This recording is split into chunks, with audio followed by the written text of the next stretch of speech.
Hey guys, അപ്പോൾ ഇന്ന് ഞാൻ നിങ്ങൾക്ക് വേണ്ടി കൊണ്ടുവന്നിരിക്കുന്ന മൂവി 2025 ഇപ്പോൾ റീസെന്റ് ആയിട്ട് പുറത്തിറങ്ങിയ സംബടി എന്ന് പറഞ്ഞിട്ട് ഒരു കൊറിയൻ മൂവിയാണ് നമ്മൾ ഇന്ന് എക്സ്പ്ലെയിൻ ചെയ്യാൻ പോകുന്നത്. വെറുതെ പറയല്ല, ഈ ഒരു മൂവിയുടെ പകുതി ഭാഗം കാണുമ്പോൾ തന്നെ കാണുന്ന നമുക്ക് ഒരു വല്ലാത്തൊരു അവസ്ഥയായി പോവും. അതുപോലുള്ളൊരു മൂവിയാണ്.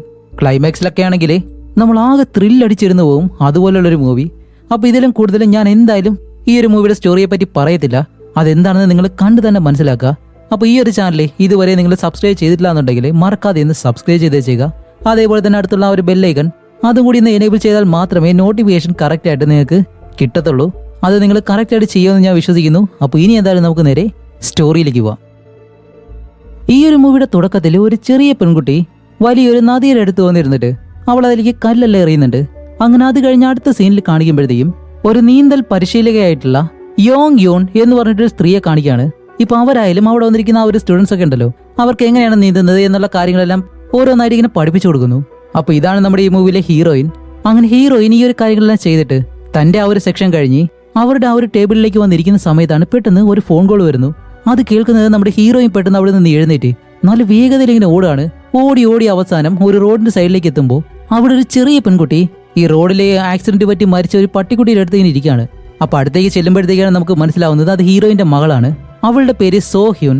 എളുപ്പത്തിന് നമുക്ക് എന്തായാലും സോ എന്ന് വിളിക്കാം. അങ്ങനെ അത് കഴിഞ്ഞ് ചത്തുപോയ ആ ഒരു നായ്ക്കുട്ടീനെ അടുത്തുള്ള ഒരു കാടിനകത്തേക്ക് കൊണ്ടുവന്ന് അവിടെ കുഴിച്ചു മൂടി. അപ്പോഴേക്കാണ് നമ്മുടെ സോയ അവിടെ നല്ലതുപോലെ കരയുന്നു. അപ്പോൾ ഹീറോയിൻ ചോദിക്കും, എന്ത് പറ്റുമ്പോൾ നീ എന്തിനാ കരയുന്നേ?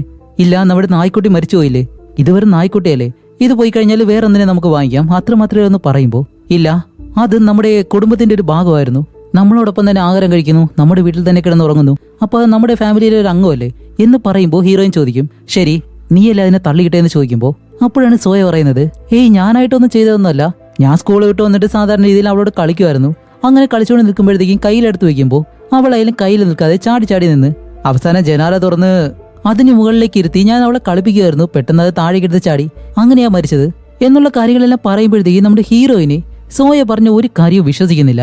അങ്ങനെ അത് കഴിഞ്ഞിട്ട് ഇവർ രണ്ടുപേരും വീട്ടിലേക്ക് വരുമ്പോൾ സോയ അവളുടെ റൂമിൽ കിടന്നിട്ട് ചിത്രങ്ങളൊക്കെ വരയ്ക്കാണ്. അപ്പോൾ ഹീറോയിൻ അകത്തേ കാര്യം വരുമ്പോഴത്തേക്കും സോയ ചോദിക്കുന്നുണ്ട്, അല്ലമ്മ നമ്മുടെ നായ്ക്കുട്ടി മരിച്ചു കഴിഞ്ഞാൽ എവിടേക്കാ പോകുന്നതെന്ന് ചോദിക്കുമ്പോൾ നല്ലത് ചെയ്തു കഴിഞ്ഞാൽ സ്വർഗത്തിലേക്ക് പോകും, മോശം കാര്യം ചെയ്തു കഴിഞ്ഞാൽ നരകത്തിലേക്ക് പോകുമെന്ന് പറയുമ്പോൾ സോയ പറയും, ഓ അങ്ങനെയാണല്ലേ, ശരി അങ്ങനെയാണെങ്കിൽ നമ്മൾ രണ്ടുപേരും എന്തായാലും നരകത്തിലേക്ക് തന്നെ പോവില്ലേ എന്നെല്ലാം ഒരു ചെറിയ പെൺകുട്ടി സംസാരിക്കുന്നത് പോലെയല്ല അവൾ സംസാരിക്കുന്നത്. അപ്പൊ ഇത് കേൾക്കുന്ന ഹീറോയിൻ പറയും, ഓക്കെ ശരി, ഇനി മുതൽ നീ സ്കൂൾ കഴിഞ്ഞിട്ട് നേരെ വീട്ടിലേക്ക് വരരുത്, എന്നോടൊപ്പം ആ ഒരു സ്വിമ്മിംഗ് ക്ലാസ്സിൽ പങ്കെടുക്കാനായിട്ട് വരണം. അപ്പൊ സോയ പറയും, അമ്മ എനിക്ക് വെള്ളം പേടിയാണെന്ന് പറയുമ്പോൾ അതൊന്നും എനിക്ക് അറിയണ്ട, എന്തായാലും നീ അവിടെ വന്നിട്ട് എന്നോടൊപ്പം വീട്ടിലേക്ക് വന്നാൽ മതി എന്നും പറഞ്ഞപ്പോൾ വേറെ വഴിയില്ലാതെ നമ്മുടെ സോയ ആയാലും അടുത്ത ദിവസം സ്കൂള് കഴിഞ്ഞ് നേരെ വരുന്നത് ആ ഒരു സ്വിമ്മിംഗ് ക്ലാസ്സിലേക്കാണ്. അങ്ങനെ അത് കഴിഞ്ഞിട്ട് സോയ എങ്ങനെ വെള്ളത്തിലേക്ക് ഇറങ്ങി നല്ലതുപോലെ പ്രാക്ടീസ് എല്ലാം ചെയ്യിക്കുന്നുണ്ട്. അവൾക്കാണെങ്കിൽ വെള്ളം എന്ന് പറഞ്ഞാൽ നല്ല പേടിയാണ്.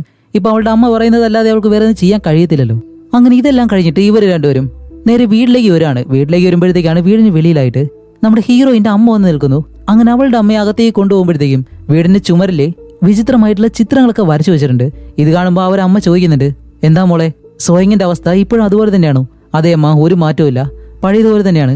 അപ്പോൾ ഹീറോയിന്റെ അമ്മ പറയും, ഇപ്പോൾ നീ ആണെങ്കിൽ ഒറ്റയ്ക്ക് മാത്രമാണ് താമസിക്കുന്നത്, നിന്റെ ഭർത്താവ് നിന്നെ ഡിവോഴ്സ് ചെയ്തിട്ട് അവനിപ്പോൾ നല്ലൊരു കമ്പനിയിൽ ജോലിക്ക് പോകുന്നുണ്ട്, അതുകൊണ്ട് നീ ഇതുപോലെ ഒന്നും വെറുതെ ചിന്തിച്ച് നടക്കരുത് എന്ന് പറയുമ്പോൾ ഹീറോയിൻ പറയും, ഇല്ല എന്റെ ഭർത്താവ് എന്നെ വിളിച്ചിരുന്നു, എന്നിട്ട് സോയയ്ക്ക് വേണ്ടി ഒരു ഹോസ്പിറ്റലിലെ നല്ലൊരു ഡോക്ടറെ പോയി കണ്ടെന്നും അവളുടെ ചികിത്സയ്ക്ക് വേണ്ടി ആ ഒരു സൈക്കാട്രിസ്റ്റിന്റെ അടുത്തേക്ക് അവളെ കൊണ്ടുപോകാന്ന് പറഞ്ഞിരുന്നു എന്ന് പറയുമ്പോൾ അവരമ്മ പറയും, അതിന്റെ ഒന്നും ആവശ്യമില്ല, സൈക്കാട്രിസ്റ്റിന്റെ അടുത്തേക്ക് കൊണ്ടുപോയി കഴിഞ്ഞാൽ നല്ലതുപോലെയുള്ള ആളുകളെ അവർ വീണ്ടും മോശമാക്കി വിടത്തേ ഉള്ളൂ, അതിന് പകരം അടുത്തുള്ള ആ ഒരു ചർച്ചിലേക്ക് നീ സോ ഇങ്ങനെ കൊണ്ടുപോകും, അവിടെ കൊണ്ടുപോയി കഴിഞ്ഞാൽ 2-3 മാസം കൊണ്ട് തന്നെ അവൾ പഴയ അവസ്ഥയിലേക്ക് വരും എന്നെല്ലാം പറയുമ്പോൾ ഹീറോയിൻ പറയും, ഇല്ലമ്മ എനിക്ക് അതിലൊന്നും വിശ്വാസമില്ല എന്ന് പറയുമ്പോഴത്തേക്കും ആ ഒരു അമ്മ പറയും, ശരി അങ്ങനെയാണെങ്കിൽ നീ എന്തായാലും കുട്ടിയെ ഒറ്റയ്ക്കാണ് നോക്കുന്നത്, കുറച്ച് ദിവസം നിന്നോടൊപ്പം ഞാനും വീട്ടിലുണ്ടാവും.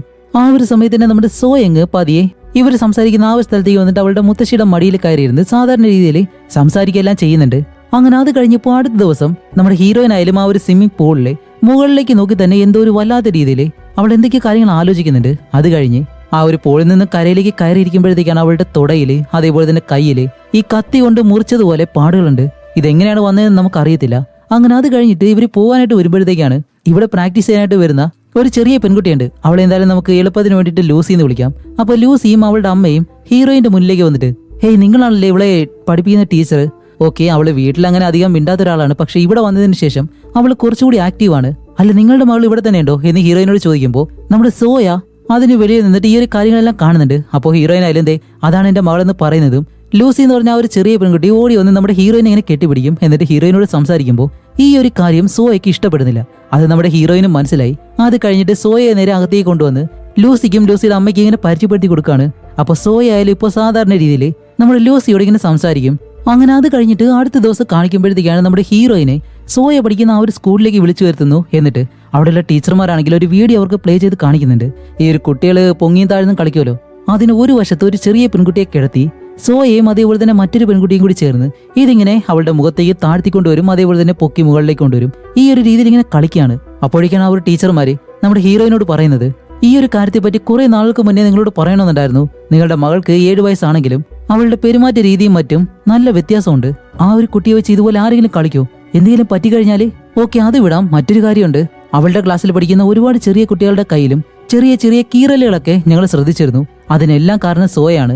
അതുകൊണ്ട് പ്ലീസ് മേഡം, നിങ്ങളുടെ മകളെ ഈ ഒരു സ്കൂളിൽ വെച്ച് പഠിപ്പിക്കാനായിട്ട് ഞങ്ങളെ കൊണ്ട് കഴിയത്തില്ല, വേറെ ഏത് സ്കൂളിൽ കൊണ്ടാക്കാൻ പറഞ്ഞിട്ട് ഇപ്പൊ ഹീറോയിൻ ആയാലും സോയനെ വിളിച്ച് നേരെ കാറിനടുത്തേക്ക് കൊണ്ട് ഇരുത്തിയിട്ടാണ് പറയുന്നത്, സോയ നിന്നോട് ഞാൻ പലതവണ പറഞ്ഞിട്ടില്ലേ, തെറ്റ് ചെയ്ത് കഴിഞ്ഞാൽ എന്തെങ്കിലും ശിക്ഷ കിട്ടുമെന്ന്. ദേ ഇപ്പൊ അതുപോലെ നിന്നെ മറ്റേ സ്കൂളിലേക്ക് മാറ്റിയിട്ടുണ്ട്. അങ്ങനെ അത് കഴിഞ്ഞിട്ട് ഇവരായാലും നേരെ വീട്ടിലേക്ക് വന്ന് അന്ന് രാത്രി കിടന്ന് ഉറങ്ങി. അടുത്ത ദിവസം നമ്മുടെ ഹീറോയിൻ കണ്ണു തുറന്ന് നോക്കുമ്പോഴത്തേക്കും അവളുടെ കാലിൽ എന്തോ ഒരു വേദന ഉള്ളതുപോലെ ബെഡ്ഷീറ്റ് എടുത്ത് മാറ്റുമ്പോഴത്തേക്കാണ് കാല് നല്ലതുപോലെ മുറിഞ്ഞിട്ടുണ്ട്, ഈ കത്തി കൊണ്ട് കീറിയതുപോലെ. അടുത്ത് നോക്കുമ്പോഴത്തേക്കും അവിടെ നമ്മുടെ സോയ നിൽക്കുന്നു. അപ്പോൾ ഹീറോയിൻ പെട്ടെന്ന് സോയയോട് ചോദിക്കും, സോയ ഇത് നീയാണോ ചെയ്തതെന്ന് ചോദിക്കുമ്പോൾ അവളായാലും ഒട്ടും പേടിയില്ലാതെ ഇങ്ങനെ പറയാണ്, 7 വയസ്സുള്ള ഒരു ചെറിയ പെൺകുട്ടി എപ്പോഴും ഇങ്ങനെ ഇട്ട് വഴക്ക് പറയുന്നതിനാ, ശരി ഞാൻ തന്നെയാണ് ചെയ്തത് എന്നും പറഞ്ഞിട്ട് അവൾ അവിടെ നിന്നങ്ങ് പോവാണ്.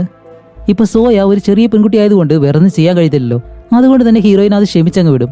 അത് കഴിഞ്ഞ് അന്ന് രാത്രി എന്തോ ഒരു ശബ്ദം ഡോർ തുറക്കുന്നത് പോലെ ഹീറോയിൻ ആയാലും പതിയെ എഴുന്നേറ്റ് കിച്ചൺ ഭാഗത്തേക്ക് ചെല്ലുമ്പോഴത്തേക്കും ഫ്രിഡ്ജിനടുത്ത് നമ്മുടെ സോയ നിൽക്കുന്നു. ഏയ് നീ അവിടെ എന്താ ചെയ്തേ? വെള്ളം ദാഹം വന്നു, കുടിക്കാനായിട്ട് വന്നതാണ്. അല്ല നിനക്ക് പേടിയാണെങ്കിൽ നിനക്ക് ലൈറ്റ് ഇട്ടുവിടായിരുന്നു. അതിന് ആർക്ക് പേടി? എനിക്ക് നല്ല ക്ഷീണമുണ്ട്, അമ്മ പോയി കിടന്ന് ഉറങ്ങിക്കോ എന്ന് പറഞ്ഞിട്ട് സോയ നേരെ അവളുടെ റൂമിലേക്ക് പോവും. അത് കഴിഞ്ഞ അടുത്ത ദിവസം നമ്മുടെ ഹീറോയിന് കാലിൽ മുറിവ് സംഭവിച്ചല്ലോ, അതിനെപ്പറ്റി അവളുടെ അമ്മയോട് പോലും പറയത്തില്ല. അങ്ങനെ അത് കഴിഞ്ഞിട്ട് ഈ ഒരു സ്വിമ്മിംഗ് ക്ലാസ് ഉണ്ടല്ലോ, അതിലാണെങ്കിൽ നമ്മുടെ സോയേനെ മറ്റൊരിടത്ത് ലൂസിയെ മറ്റൊരിടത്ത് ഇങ്ങനെ മാറ്റി മാറ്റിയാണ് ഇവർക്ക് പ്രാക്ടീസ് കൊടുക്കുന്നത്. അപ്പോൾ ഈ ഒരു ക്ലാസ് കഴിയുമ്പോഴത്തേക്ക് ലൂസിയുടെ അച്ഛൻ അവളെ വിളിക്കാൻ വരാമെന്ന് പറഞ്ഞിരുന്നു, പക്ഷെ ഇതുവരെയും വന്നിട്ടില്ല. അതുകൊണ്ട് തന്നെ നമ്മുടെ ലൂസിയെ സോയയുടെ മുന്നിലേക്ക് കൊണ്ടിരുത്തും. അപ്പോൾ സോയാണെങ്കിൽ ലൂസിയോട് ഇങ്ങനെ സംസാരിച്ച് അങ്ങനെ ഇരിക്കുമ്പോഴത്തേക്കാണ് നമ്മുടെ ഹീറോയിൻ അവിടെ കൂടെ വർക്ക് ചെയ്യുന്ന മറ്റൊരു ലേഡിയുണ്ട്, അവരോട് പറയും, ശരി ഞാനൊന്ന് വെളിയിൽ പോയിട്ട് ഫുഡ് വാങ്ങിക്കൊണ്ടുവരാം, അതുവരെ നീ കുട്ടികളെ നോക്കിക്കോണമെന്ന് പറഞ്ഞിട്ട് ഹീറോയിൻ അവിടെ നിന്ന് ഇറങ്ങി പോകുന്നത്. ഇപ്പൊ അവിടെ നിൽക്കുന്ന ആ ഒരു ലേഡി ഉണ്ടല്ലോ, അവർക്ക് എന്തോ ഒരു ഫോൺ കോൾ വന്ന് അവരും വെളിയിലേക്ക് ഇറങ്ങി പോകുന്ന ആ ഒരു ഗ്യാപ്പില് നമ്മുടെ സോയ പെട്ടെന്ന് ലൂസിയോട് പറയും, ലൂസി നമുക്കൊരു ഗെയിം കളിച്ചാലോ, നിനക്ക് എത്ര നേരം ശ്വാസം പിടിച്ച് നിൽക്കാൻ കഴിയും എന്ന് നോക്കാമെന്ന് പറഞ്ഞിട്ട് അവളുടെ മൂക്കും വായ ഇങ്ങനെ പൊത്തിപ്പിടിച്ച് 1 2 3 എന്ന് പറഞ്ഞിങ്ങനെ എണ്ണാണ്. അപ്പൊ ലൂസിക്കാണെങ്കിൽ ഇപ്പൊ ശ്വാസം കിട്ടുന്നില്ല. സോയ ആണെങ്കിലോ 24 25 അങ്ങനെ എണ്ണിക്കൊണ്ടിരിക്കുന്നു. ഇത് കാരണം നമ്മുടെ ലൂസിക്ക് ശ്വാസം കിട്ടാതെ അവസാനം സോയയുടെ കയ്യിൽ കടിച്ചു കൊടുക്കും, അതേപോലെ തന്നെ കൈയും തട്ടിയങ്ങ് മാറ്റും. ആ ഒരു സമയത്ത് തന്നെ ഫുഡ് വാങ്ങിക്കാനായിട്ട് പോയിട്ടുള്ള നമ്മുടെ ഹീറോയിൻ തിരിച്ചു വരും. അതേപോലെ തന്നെ ലൂസിയുടെ അച്ഛനും അകത്തേക്ക് കയറി വരുമ്പോൾ ലൂസി ഓടി അവളുടെ അച്ഛനടുത്തേക്ക് പോകുന്നുണ്ട്. പക്ഷേ നമ്മുടെ സോയ പെട്ടെന്ന് അവളുടെ മുറിഞ്ഞ കൈ ഉണ്ടല്ലോ, അത് നമ്മുടെ ഹീറോയിനെ കാണിച്ചു കൊടുക്കാണ്, ഇതുപോലെ ലൂസി തന്നെ ഉപദ്രവിച്ചതുപോലെ. അങ്ങനെ പ്ലേറ്റ് മാറ്റും. അപ്പോൾ ലൂസി ആയാലും ഒന്നും പറയാൻ കഴിയാതെ പേടിച്ചിരിക്കുമ്പോഴത്തേക്കാണ് ലൂസിയുടെ അച്ഛൻ വിചാരിക്കും ലൂസിയാണ് ഇതുപോലെ സോയനെ ഉപദ്രവിച്ചത്, അതുകൊണ്ട് അവളോട് സോറി പറയും, നിന്റെ സുഹൃത്തല്ലേ എന്നെല്ലാം പറയുമ്പോഴത്തേക്കും നമ്മുടെ ഹീറോയിന് കാര്യം മനസ്സിലായി ഇതാരാണ് ചെയ്തതെന്ന്. അതുപോലെ ലൂസി ആണെങ്കിലും പേടിച്ചൊന്നും പറയാത്തത് കൊണ്ട് അവളുടെ അച്ഛൻ പറയും സോറി മോളെ എന്ന് പറഞ്ഞിട്ട് ലൂസിനെ അവിടെ നിന്ന് കൊണ്ടുപോകുന്നതും. അങ്ങനെ അത് കഴിഞ്ഞിട്ട് അടുത്ത ദിവസം കാണിക്കുമ്പോഴത്തേക്കും നമ്മുടെ ഹീറോയിൻ ഇപ്പോൾ വേറെ വഴിയില്ലാതെ അവളുടെ അമ്മ പറഞ്ഞതുപോലെ തന്നെ സോയനെയും കൊണ്ട് അടുത്തുള്ള ചർച്ചിലേക്ക് വന്നിരിക്കുകയാണ്. അങ്ങനെ ഈ ഒരു ചർച്ചിലെ പ്രാർത്ഥനയും കാര്യങ്ങളൊക്കെ കഴിഞ്ഞ് ഒരു വെളിയിലേക്ക് ഇറങ്ങുമ്പോൾ ഇവിടെ മറ്റൊരു ലേഡി ഉണ്ട്. ആ ഒരു ലേഡി നമ്മുടെ ഹീറോയിനെ കാണുന്നതും, ഏയ് നീ അപ്പൊ ഇവിടെയുണ്ടോ? അപ്പോൾ ഹീറോയിൻ പറയും, അതെ ഞാനും എന്റെ മകളും ഇപ്പൊ ഇവിടെയാണ് താമസിക്കുന്നത്. ഓ അപ്പൊ ഇവിടെ വന്നിട്ട് ഇനി നിന്റെ മകൾ ആരെയാ ഉപദ്രവിക്കാൻ പോകുന്നത്? നിന്റെ മകള് എന്റെ മകൾക്ക് ചെയ്ത ആ ഒരു കാര്യം കാരണം അവൾക്കിപ്പോൾ മാനസികമായിട്ടും ഒരുപാട് ബുദ്ധിമുട്ടുണ്ട്, നിനക്കൊന്നും നാണമില്ലേ ഇതുപോലെ നടക്കാനായിട്ട് എന്നെല്ലാം പറഞ്ഞ് ഹീറോയിനെ വഴക്ക് പറയുമ്പോഴത്തേക്കും അവിടെയുള്ള എല്ലാവരും ഈ ഒരു കാര്യം കേൾക്കുന്നു. അപ്പൊ സോയ, ഹീറോയിൻ ഇവരെല്ലാം വേറെ ഏതോ ഒരു നാട്ടിൽ നിന്നിട്ടാണ് ഇവിടേക്ക് വന്നിട്ടുള്ളത്. അവിടെയും സോയ ഇതുപോലെ എന്തോ ഒരു പ്രശ്നം ഉണ്ടാക്കിയിട്ടുണ്ടായിരുന്നു, അതുകൊണ്ടാണ് ഈ ഒരു ലേഡി ഇങ്ങനെ വഴക്ക് പറയുന്നത്. അങ്ങനെ അത് കഴിഞ്ഞിട്ട് ഇപ്പൊ ഹീറോയിന്റെ ഭർത്താവ് ഉണ്ടല്ലോ, അവൻ ഇപ്പോ ഹീറോയിനെ കാണാനായിട്ട് വരികയാണ്. ഏയ് സോയയുടെ അവസ്ഥ ഇപ്പൊ എങ്ങനെയുണ്ട്, പഴയതിലും നല്ലതായിട്ടാണോ പോകുന്നതെന്ന് ചോദിക്കുമ്പോൾ ഏയ് അവൾക്ക് ഇപ്പൊ കുഴപ്പമൊന്നുമില്ല, അവള് മറ്റുള്ള കുട്ടികളോട് നല്ലതുപോലെ പെരുമാറുന്നുണ്ട് എന്നെല്ലാം പറഞ്ഞിട്ട് ഹീറോയിൻ ചോദിക്കും, അല്ല ഇതൊക്കെ അറിഞ്ഞിട്ട് നീ ഇപ്പൊ എന്താ ചെയ്യാൻ പോകുന്നത്? ഒരു അച്ഛൻ എന്ന നിലയിൽ കുട്ടിയെ നോക്കേണ്ടത് നീയും കൂടിയല്ലേ, പക്ഷെ നീയാണെങ്കിലോ എന്നെയും ഡിവോഴ്സ് ചെയ്ത് വേറെ എവിടെ പോയി താമസിക്കുന്നു. അപ്പോഴേക്കാണ് ആ ഒരു ഭർത്താവ് പറയുന്നത്, പഴയ കാര്യങ്ങളൊന്നും ഞാൻ മറന്നിട്ടില്ല, ഒരു 7 വയസ്സുകാരി സ്വന്തം അമ്മയെ ഇതുപോലെ ഉപദ്രവിക്കൂ, നിന്റെ കാലിലും കയ്യിലുള്ള മുറിവുകൾ അതെന്താണെന്ന് എനിക്കറിയാം. ഓക്കെ അതൊക്കെ എന്തായാലും പോട്ടെ, ഞാൻ എന്തായാലും ഒരു സൈക്യാട്രിസ്റ്റിനെ പോയി കണ്ടിട്ടുണ്ട്, അതുകൊണ്ട് തന്നെ നിനക്ക് താല്പര്യം ഉണ്ടെങ്കിൽ നാളെ സോയനെ കൂട്ടി ആ ഒരു ഡോക്ടറിനെ പോയി കാണണം എന്നും പറഞ്ഞ് അവളുടെ ഭർത്താവ് അവിടെ നിന്നങ്ങ് പോവാണ്. അങ്ങനെ അടുത്ത ദിവസം തന്നെ നമ്മുടെ ഹീറോയിൻ സോയനെയും കൂട്ടിയിട്ട് നേരെ ഹോസ്പിറ്റലിലേക്ക് പോകണം ആ ഒരു ഡോക്ടറിനെ കാണാൻ വേണ്ടിയിട്ട്. അങ്ങനെ ഡോക്ടറിനോട് പോയി സംസാരിക്കുമ്പോഴത്തേക്കാണ് ഡോക്ടർ പറയുന്നത്, അല്ല സാധാരണ രീതിയിൽ നിങ്ങളുടെ മകളെ നോക്കുന്നത് ആരാണ്? അതെന്റെ അമ്മയാണെന്ന് പറയുമ്പോൾ, ഓക്കെ അങ്ങനെയാണെങ്കിൽ നിങ്ങളുടെ അമ്മ വന്നാൽ മാത്രമേ എനിക്ക് കൂടുതൽ കാര്യങ്ങൾ അവരോട് പറഞ്ഞു മനസ്സിലാക്കാൻ കഴിയത്തുള്ളൂ. ഇപ്പൊ നിങ്ങളുടെ അമ്മ ഇവിടെ ഉണ്ട്, വീട്ടിലുണ്ട്, ശരി അവരെ കൂട്ടിക്കൊണ്ടുപോവാ എന്ന് പറയുന്നത് നമ്മുടെ ഹീറോയിൻ ഇപ്പോൾ സോയനെയും കൂട്ടി തിരിച്ച് വീട്ടിലേക്ക് പോവാണ്. അങ്ങനെ പോകുമ്പോഴത്തേക്ക് സോയ പറയുന്നുണ്ട്, അമ്മ എനിക്ക് ഒരു ഡോക്ടറിനെ ഒന്നും ഇഷ്ടമല്ല എന്നുള്ള കാര്യം അറിയാലോ. അപ്പോൾ ഹീറോയിൻ പറയും, നീ സ്കൂളിലും അതേപോലെ തന്നെ പ്രാക്ടീസ് ചെയ്യുന്ന സ്ഥലത്തും നല്ലതുപോലെ എപ്പോഴിരിക്കുന്നോ ആ ഒരു സമയത്ത് മാത്രമേ നിന്നെ ഡോക്ടറുടെ അടുത്തേക്ക് കൊണ്ടുപോകാതിരിക്കത്തുള്ളൂ. അപ്പൊ സോയ പറയും, അമ്മയ്ക്ക് അറിയത്തില്ലേ എനിക്കൊരു കുഴപ്പമില്ല എന്നെല്ലാം പറഞ്ഞിട്ട് സോയ അങ്ങനെ ആ ഒരു കാറിനകത്ത് കിടന്ന് അലറി വിളിക്കുകയാണ്. സത്യം പറയാലും ഈ ഒരു സീൻ കാണുമ്പോൾ ആ ഒരു ചെറിയ പെൺകുട്ടിയോട് നമുക്കുണ്ടാവുന്ന ദേഷ്യം ചെറുതൊന്നുമല്ല. അപ്പോഴേക്കും നമ്മുടെ ഹീറോയിൻ ആയാലും ഇതിനു മുന്നേ സോയ ദേഷ്യപ്പെടുമ്പോഴത്തേക്കെല്ലാം സംഭവിച്ച കാര്യങ്ങൾ എന്താണെന്ന് ഇങ്ങനെ ആലോചിച്ച് നോക്കുന്നുണ്ട്. ആ ഒരു സമയത്താണ് ഹീറോയിന്റെ കൈയും കാലിലും അവൾ മുറിച്ചിട്ടുള്ളത്. ഇപ്പൊ അതിലും കൂടുതലും ദേഷ്യപ്പെട്ടിട്ടുണ്ട്. ഇനിയിപ്പോ വീട്ടിൽ ചെന്ന് കഴിഞ്ഞാൽ എന്തായിരിക്കും അവസ്ഥ എന്നാലോചിച്ചിട്ട് അവൾ ഇങ്ങനെ പോകുമ്പോഴത്തേക്കും പെട്ടെന്ന് മുന്നിലേക്ക് മറ്റൊരു വണ്ടി വരുന്നു. ആ ഒരു സമയത്താണ് അവൾ നോർമൽ അവസ്ഥയിലേക്ക് തിരിച്ചു വന്നിട്ട് ഇടിച്ചില്ല എന്നുള്ള രീതിയിൽ ആ ഒരു വണ്ടി അങ്ങ് നിർത്തും. അപ്പോഴേക്കാണ് ഹീറോയിൻ ആലോചിക്കുന്നത്, എന്തായാലും സോയയുടെ ദേഷ്യം നിർത്തിയേ പറ്റൂ. അതുകൊണ്ട് അവൾ അടുത്തുള്ള ഒരു കോഴിക്കടയിലേക്ക് വന്ന് 2 കോഴികളെ വാങ്ങി ഇവരുടെ വീട്ടിലേക്ക് വന്നൊരു ഫാം ഉണ്ട്, അതിനകത്ത് ഇങ്ങനെ കൊണ്ടുപോകുന്നത് നമ്മുടെ സോയ അവളുടെ ദേഷ്യമെല്ലാം ആ ഒരു കോഴിയോട് ആ ഒരു കോഴിയുടെ തലയറുത്ത് അതിനെ കൊല്ലുകയാണ്. ഇപ്പൊ തന്നെ സോയ എന്ന് പറഞ്ഞ ആ ഒരു ചെറിയ പെൺകുട്ടിയുടെ അവസ്ഥ എന്താണെന്ന് അറിയാലോ. അങ്ങനെ അത് കഴിഞ്ഞിട്ട് ആ ഒരു പേടിയോടെ തന്നെ ഹീറോയിൻ സോയനും കൂട്ടി നേരെ വീട്ടിലേക്ക് വന്ന് ഇപ്പൊ കിടന്ന് ഉറങ്ങുന്ന സമയത്താണ് നമ്മുടെ സോയ ഹീറോയിനോട് ചോദിക്കുന്നത്, അല്ലമ്മ എനിക്കൊരു സംശയം, കോഴിയെ കൊന്ന കുഴപ്പമില്ല, പക്ഷെ നമ്മുടെ പട്ടിക്കുട്ടീനെ കൊന്നപ്പോഴത്തേക്കും അത് തെറ്റ്, അതെന്താ അങ്ങനെ എന്തെല്ലാം ചോദിക്കുമ്പോൾ ഹീറോയിൻ ഇപ്പോൾ മറുപടിയില്ലല്ലോ. അതുകൊണ്ട് തന്നെ നീ മിണ്ടാതെ കിടന്ന് ഉറങ്ങി എന്നും പറഞ്ഞിട്ട് അവളെ ഉറക്കി. അത് കഴിഞ്ഞിപ്പോൾ അടുത്ത ദിവസം ഹീറോയിനായാലും നേരെ സോയുടെ സ്കൂളിലേക്ക് വിളിച്ചിട്ട് അവിടെ എന്തെങ്കിലും പ്രശ്നമുണ്ടോ ഇല്ലേ എന്നെല്ലാം ഇങ്ങനെ വിളിച്ച് ചോദിക്കുകയാണ്. അപ്പൊ അവര് പറയും ഇതുവരെ ഒരു കുഴപ്പമില്ല, അവൾ നോർമലായിട്ട് തന്നെയാണ് പോകുന്നത് എന്ന് പറയുമ്പോൾ ഹീറോയിൻ ഇത്തിരിയേലും സമാധാനമായി. എന്നിട്ട് തിരിഞ്ഞു നോക്കുമ്പോഴത്തേക്കാണ് നമ്മുടെ ലൂസി അതിലെ നടന്നു പോകുന്നു. ലൂസി ആണെങ്കിൽ നമ്മുടെ ഹീറോയിനെ കാണുമ്പോൾ അവളുടെ മുഖത്ത് അത്രയും പേടിയുണ്ട്. അപ്പോഴേക്കാണ് ഹീറോയിൻ ലൂസിയെ വിളിച്ചിട്ട്, മോളെ നിനക്ക് എന്തു പറ്റി, എന്തെങ്കിലും ഉണ്ടോ ഇങ്ങനെ ചോദിക്കുമ്പോഴത്തേക്കാണ് ലൂസി സത്യമെല്ലാം പറയുന്നത്. വേറെ ഒന്നുമല്ല, ഇതുപോലെ സോയ അന്ന് കളിക്കാന്ന് പറഞ്ഞിട്ട് അവളുടെ മുഖവും മൂക്കും എല്ലാം പിടിച്ച് മൂടി വെച്ചിരുന്നു. വിടാൻ പറഞ്ഞിട്ട് അവൾ കേട്ടില്ല. അത് കഴിഞ്ഞ് ഇവിടെ വെച്ച് മാത്രമല്ല സ്കൂളിൽ വെച്ചും എന്നെ ഇതുപോലെ ഉപദ്രവിക്കാറുണ്ട്. അതുകൊണ്ട് തന്നെ ഈ ഒരു കാര്യം ഞാൻ വീട്ടിൽ പറയുമെന്ന് പറഞ്ഞപ്പോൾ അവളിപ്പോ എന്നോട് മിണ്ടുന്നില്ല എന്നെല്ലാം പറയുമ്പോഴത്തേക്കും ഹീറോയിൻ ആയാലും നല്ലതുപോലെ പേടിച്ചിട്ട് ഇപ്പോ ലൂസിയോട് ചോദിക്കുന്നുണ്ട്, മോളെ ഈ ഒരു കാര്യം നീ നിന്റെ വീട്ടിൽ ആരോടെങ്കിലും പറഞ്ഞിട്ടുണ്ടോ എന്ന് ചോദിക്കുമ്പോൾ ഇല്ല ഞാൻ ആരോടും പറഞ്ഞില്ല, എനിക്ക് നല്ല പേടിയുണ്ട് എന്നെല്ലാം പറഞ്ഞിട്ട് ലൂസി ഇങ്ങനെ കരയാണ്. അപ്പൊ ഹീറോയിൻ ആയാലും ഓക്കെ മോളെ ഇനി എന്തായാലും ഈ ഒരു കാര്യം ആരോടും പറയരുത്, സോയ ഇനി നിന്നെ ഉപദ്രവിക്കത്തില്ല, അത് ഞാൻ നോക്കിക്കോളാന്ന് പറഞ്ഞിട്ട് ലൂസിനെ വിളിച്ച് തിരിച്ചു വരുമ്പോഴത്തേക്കും സ്കൂൾ കഴിഞ്ഞ് നമ്മുടെ സോയ അകത്തേക്ക് കയറി വരുന്നു. ഇപ്പൊ ഇവരെ രണ്ടുപേരും കാണുമ്പോഴത്തേക്കും ലൂസി എല്ലാ കാര്യവും അവളുടെ അമ്മയോട് പറഞ്ഞെന്ന് പറഞ്ഞിട്ട് സോയ പെട്ടെന്ന് പേടിച്ച് തിരിച്ചോടുമ്പോഴത്തേക്കാണ് ഹീറോയിൻ അങ്ങനെ പുറകെ വന്നിട്ട് അവിടെ നിക്കടിയെന്ന് പറഞ്ഞ് നമ്മുടെ സോയെ അങ്ങനെ പൊക്കിയെടുത്ത് നീ ആ ഒരു പെൺകുട്ടിയോട് കാണിച്ചതിനുള്ള ശിക്ഷ അതെ ഇതാണെന്നും പറഞ്ഞ് സോയനെ നേരെ അടുത്തുള്ള ഒരു മുറിക്കകത്തേക്ക് കൊണ്ടുവന്ന് സ്വിമ്മിംഗ് ക്ലാസ് കഴിയുന്നതുവരെ നീ ഇവിടെ തന്നെ നിന്നാ മതി എന്നും പറഞ്ഞിട്ട് ആ ഒരു റൂം അടിച്ച് നമ്മുടെ ഹീറോയിൻ അവിടെ നിന്ന് അങ്ങ് പോവാണ്. അങ്ങനെ ഹീറോയിൻ പോയിട്ട് കുറച്ച് കഴിയുമ്പോൾ തന്നെ അതിലേ പോയ മറ്റൊരു സ്റ്റാഫ് നമ്മുടെ സോയ കരയുന്ന ആ ഒരു ശബ്ദം കേട്ട് ഈ ഒരു റൂം അങ്ങ് തുറക്കും. കാരണം എല്ലാവരുടെയും കയ്യിൽ സ്പെയർ ആയിട്ടുള്ള കീ ഉണ്ടെന്ന് തോന്നുന്നു. അത് വെച്ച് ഇങ്ങനെ തുറന്നിട്ട് മോളെ നീ ഇവിടെ എന്താ ചെയ്യുന്നതെന്ന് ചോദിക്കുമ്പോൾ അവൾ മറുപടിയൊന്നും പറയാതെ അവിടെ നിന്ന് വെളിയിലേക്ക് ഇറങ്ങി ഇങ്ങനെ പോവാണ്. അതേസമയം ഇവിടെ ക്ലാസ് എടുക്കുന്ന സമയത്ത് നമ്മുടെ ഹീറോയിൻ ലൂസിയെ ഇടയ്ക്കിടയ്ക്ക് നോക്കുന്നുണ്ട് അവൾ എന്താ ചെയ്യുന്നതെന്ന് അറിയാൻ വേണ്ടി. നോക്കുമ്പോഴത്തേക്കും അവൾ ആദ്യം ഒരു ചെറിയ പെൺകുട്ടിയോട് സംസാരിച്ചുകൊണ്ടിരിക്കുന്നു. പിന്നീട് ഇങ്ങനെ നോക്കുമ്പോഴത്തേക്കും ലൂസിയെ അവിടെ കാണുന്നില്ല. അങ്ങനെ തിരിഞ്ഞു നോക്കുമ്പോഴത്തേക്കാണ് നമ്മുടെ സോയ ലൂസിയെ വിളിച്ചിങ്ങനെ നടന്നു പോകുന്നു. ഹീറോയിൻ ആയാലും ഇതിങ്ങനെ നോക്കി നിൽക്കുമ്പോഴത്തേക്കും സോയ അങ്ങനെ നടന്നു പോകുന്ന സമയത്താണ് നമ്മുടെ ഹീറോയിൻ പുറകെ വന്നിട്ട് ഹേയ് സോയ അവൾ എവിടേക്കാ കൊണ്ടുപോകുന്നേ ഇതിങ്ങനെ ചോദിക്കുന്നതും സോയയും ലൂസി അങ്ങനെ തിരിഞ്ഞു നോക്കാണ്. എന്നിട്ട് പെട്ടെന്ന് നമ്മുടെ സോയ എന്താ ചെയ്യുന്നത് വെച്ചാല് ലൂസിയെ ആ ഒരു പൂളിലേക്ക് തള്ളി അങ്ങ് വിടും. ഇത് കണ്ട് നമ്മുടെ ഹീറോയിന് എന്ത് ചെയ്യണമെന്ന് അറിയത്തില്ല. കാരണം ഇത്രയും പേരുടെ മുന്നിൽ വെച്ചിട്ടാണ് സോയ ആ ഒരു കാര്യം ചെയ്തിട്ടുള്ളത്. പക്ഷെ ലൂസി വെള്ളത്തിലേക്ക് മുങ്ങി പോകുന്നതിന് മുന്നേ തന്നെ മറ്റൊരു ട്രെയിനർ വന്നിട്ട് അവളെ എങ്ങനെയെങ്കിലും പൊക്കിയെടുത്ത് കരയിലേക്ക് കൊണ്ടുവരുന്നുണ്ട്. ഇപ്പോൾ ഹീറോയിൻ ആയാലും ഓടിച്ചെന്ന് CPR എല്ലാം കൊടുക്കുന്നുണ്ട്. അങ്ങനെ ഒരു വിധത്തിൽ കൊടുത്ത് ലൂസി എന്തായാലും ഇപ്പോൾ പഴയ അവസ്ഥയിലേക്ക് വന്നു. അങ്ങനെ ആകെ സമാധാനിപ്പിക്കുമ്പോഴത്തേക്കും പിന്നീട് അവിടേക്ക് പോലീസുകാർ അതേപോലെ തന്നെ ലൂസിയുടെ അമ്മ എല്ലാവരും വന്നിട്ട് ഹീറോയിനെ നല്ലതുപോലെ വഴക്ക് പറയുന്നു. എന്റെ മകളെ നോക്കേണ്ടത് നീയാണ്, എന്നിട്ട് നിന്റെ മകളെ പോലെ നീ നല്ലതുപോലെ നോക്കുന്നില്ല, അവളെ അല്ലെങ്കിൽ നല്ലതുപോലെ വളർത്തണം എന്നെല്ലാം പറഞ്ഞ് ഹീറോയിനെ നല്ലതുപോലെ നാണം കെടുത്തുന്ന രീതിയിൽ എല്ലാവരുടെയും മുന്നിൽ വെച്ച് വഴക്ക് പറയുന്നുണ്ട്. ഇപ്പൊ നമ്മുടെ ഹീറോയിന് വേറെ ഒരു മറുപടിയും പറയാൻ കഴിയത്തില്ല, എന്നോട് ക്ഷമിക്കണമെന്ന് മാത്രമേ പറയുന്നുള്ളൂ. അത് കഴിഞ്ഞിട്ട് ഇവർ തിരിച്ച് വീട്ടിലേക്ക് വരുമ്പോൾ ഇത്രയും കാര്യങ്ങൾ ചെയ്തിട്ട് സോയയ്ക്ക് ഒരു അനക്കവുമില്ല. ഒരു ക്ഷമയെങ്കിലും ചോദിച്ചിരുന്നെങ്കിൽ അത്ര മാത്രമേ ഉള്ളായിരുന്നു. അതുകൊണ്ട് തന്നെ ഹീറോയിൻ നല്ല ദേഷ്യപ്പെട്ടിട്ട് തിരിഞ്ഞു നിന്ന് സോയയോട് ചോദിക്കും, അല്ല നീ എന്തിനാ ലൂസിയെ വെള്ളത്തിലേക്ക് തള്ളിയിട്ടത്? അതെനിക്ക് തോന്നി, അതുകൊണ്ട് ഞാൻ ചെയ്തു. അങ്ങനെയല്ല, എന്തെങ്കിലും ഒരു കാരണം ഉണ്ടാവുമെന്ന് പറയുമ്പോഴത്തേക്കും ഒരു കാരണവുമില്ല, എനിക്ക് തോന്നിയിട്ട് ഞാൻ തള്ളിവിട്ടു എന്നാണ് സോയ പറയുന്നത്. ഇതുകൂടിയാവുന്നത് നമ്മുടെ ഹീറോയിനെ അവളുടെ ഭർത്താവ് വിളിക്കുമ്പോൾ ഹീറോയിൻ ഇപ്പോൾ സത്യങ്ങളെല്ലാം പറയും. സോറി, ഞാൻ നിങ്ങളോട് കള്ളം പറയായിരുന്നു. നമ്മുടെ മകൾ ഇപ്പോഴും പഴയ അവസ്ഥയിൽ തന്നെയാണ്. അവളെ ആദ്യം കൊണ്ടാക്കിയ സ്കൂളിൽ അവളൊരു പ്രശ്നം ഉണ്ടാക്കി. അത് മറ്റൊരു സ്കൂളിലേക്ക് മാറ്റിയതിനു ശേഷം ഇപ്പോൾ ഈ ഒരു ട്രെയിനിങ് നടത്തുന്ന സ്ഥലത്തും അവളൊരു പ്രശ്നം ഉണ്ടാക്കി എന്നെല്ലാം പറഞ്ഞിട്ട് ഹീറോയിൻ നല്ലതുപോലെ കരയുന്നുണ്ട്. അതുമല്ല, നിങ്ങൾ സോയ കാരണമാണ് എന്നെ ഡിവോഴ്സ് ചെയ്തതെന്ന് എനിക്കറിയാം. അതെന്തായാലും ശരിയായിട്ടുള്ള കാര്യം തന്നെയാണ്. എനിക്കായാലും അവളെ ഇനി നോക്കാൻ കഴിയത്തില്ല. എന്നെ എങ്ങനെയെങ്കിലും സഹായിക്കണം എന്നെല്ലാം പറഞ്ഞിട്ട് ഇപ്പൊ അങ്ങനെ തിരിഞ്ഞു നോക്കുമ്പോഴത്തേക്കും നമ്മുടെ സോയ ഈ ഒരു കാര്യമെല്ലാം കേട്ടിട്ട് അവള് പതിയെ പതിയെ പുറകിലേക്ക് ഇങ്ങനെ പോയിട്ട് അവിടെ നിന്ന് ഒരു ഒറ്റ ഓട്ടം വെളിയിലേക്ക്. ഹീറോയിൻ അല്ല അവിടെ തന്നെ ഇങ്ങനെ നിൽക്കാണ്. അപ്പൊ ഇവളാണെങ്കിലും ഈ ഒരു പാർക്കിംഗ് സ്ഥലത്ത് നിന്ന് മുകളിലേക്ക് ഓടി പോകുന്നതും ഹീറോയിൻ ഇപ്പോൾ പുറകെ വന്ന് നോക്കുമ്പോഴത്തേക്കും റോഡിൽ എവിടെയും സോയനെ കാണുന്നില്ല. അങ്ങനെ അവിടെ മുഴുവനായിട്ട് അന്വേഷിച്ച അവസാനം ഇപ്പൊ അവിടെ തന്നെ നമ്മുടെ ഹീറോയിൻ നിൽക്കാൻ കാരണം എന്താണെന്നറിയോ? സ്വന്തം മകളാണെങ്കിലും മറ്റുള്ളവരുടെ ജീവിതത്തിൽ അവൾ ഒരുപാട് പ്രശ്നം ഉണ്ടാക്കുന്നുണ്ട്. പക്ഷെ ഒരു അമ്മ എന്ന നിലയിൽ തന്റെ മകളെ ഉപേക്ഷിക്കാനും കഴിയത്തില്ല. ആ ഒരു ചിന്തയിലാണ് ഹീറോയിൻ അത്രയും നേരം അവിടെ നിന്നത്. അങ്ങനെ അത് കഴിഞ്ഞിട്ട് ഹീറോയിൻ നേരെ വീട്ടിലേക്ക് വന്ന് ഹീറോയിന്റെ അമ്മയുടെ കൂടെ തന്നെ ഇപ്പൊ സോയ ഉള്ളത് വീട്ടിലാണ്. അവളുടെ അമ്മയെല്ലാം അവളോട് പറയുന്നുണ്ട്, നിനക്കെന്താ സോയനെ നല്ലതുപോലെ നോക്കാൻ കഴിയത്തില്ലേ എന്നെല്ലാം പറയുമ്പോഴത്തേക്കും അവളുടെ അമ്മയുടെ കയ്യില് നല്ല മുറിവുണ്ട്. ഇതെന്തു പറ്റിയെന്ന് ചോദിക്കുമ്പോൾ ഇതുപോലെ സോയ ചെയ്തതാണെന്ന് പറയുന്നതും ഇതുകൂടി കാണുന്നത് ഹീറോയിൻ അത്രയും ദേഷ്യം വന്ന് ആ ഒരു സോയ ഇരിക്കുന്ന ആ ഒരു മുറി തുറക്കാനായിട്ട് വരുമ്പോഴത്തേക്കും അവൾ ഉള്ളിൽ നിന്ന് ലോക്ക് ചെയ്തേക്കാണ്.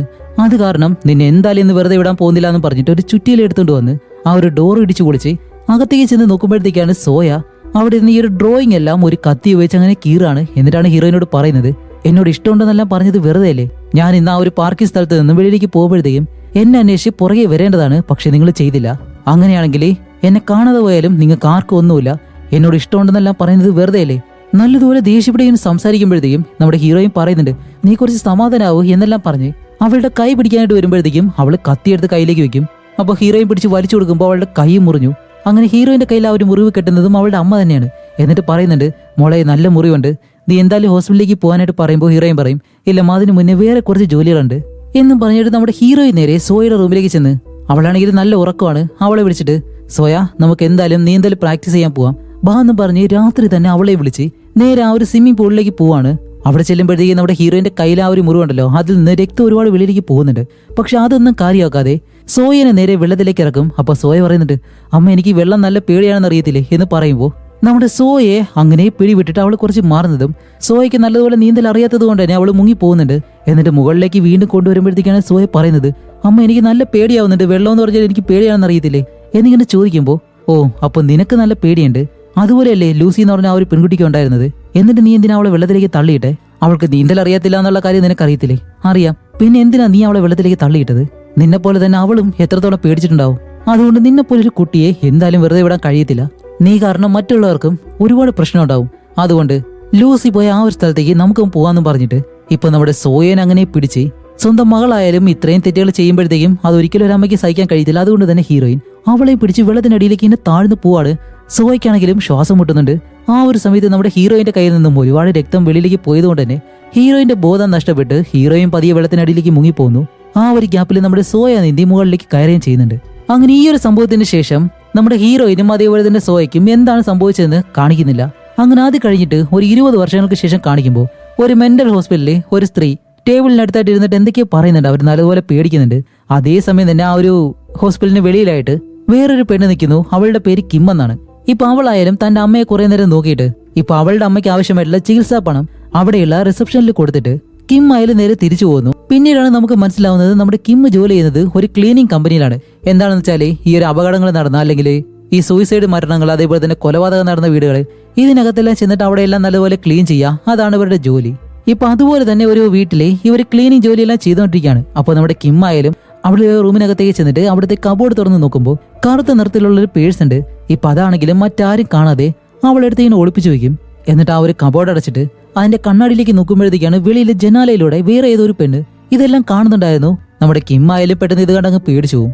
കുറച്ച് കഴിയുമ്പോഴത്തേക്കാണ് ആ ഒരു പെണ്ണ് അകത്തേക്ക് കയറി വരുന്നത്. അവളുടെ പേര് പാർക്ക് എന്നാണ്. അതുപോലെ ഇപ്പോ പാർക്ക് ഇവിടേക്ക് വരാൻ കാരണം ഇവരുടെ ഒരു കമ്പനിയിൽ ജോയിൻ ചെയ്യാൻ വേണ്ടിയിട്ടാണ്. ഇവരുടെ കമ്പനിയിലെ ഓണർ ഉണ്ട്.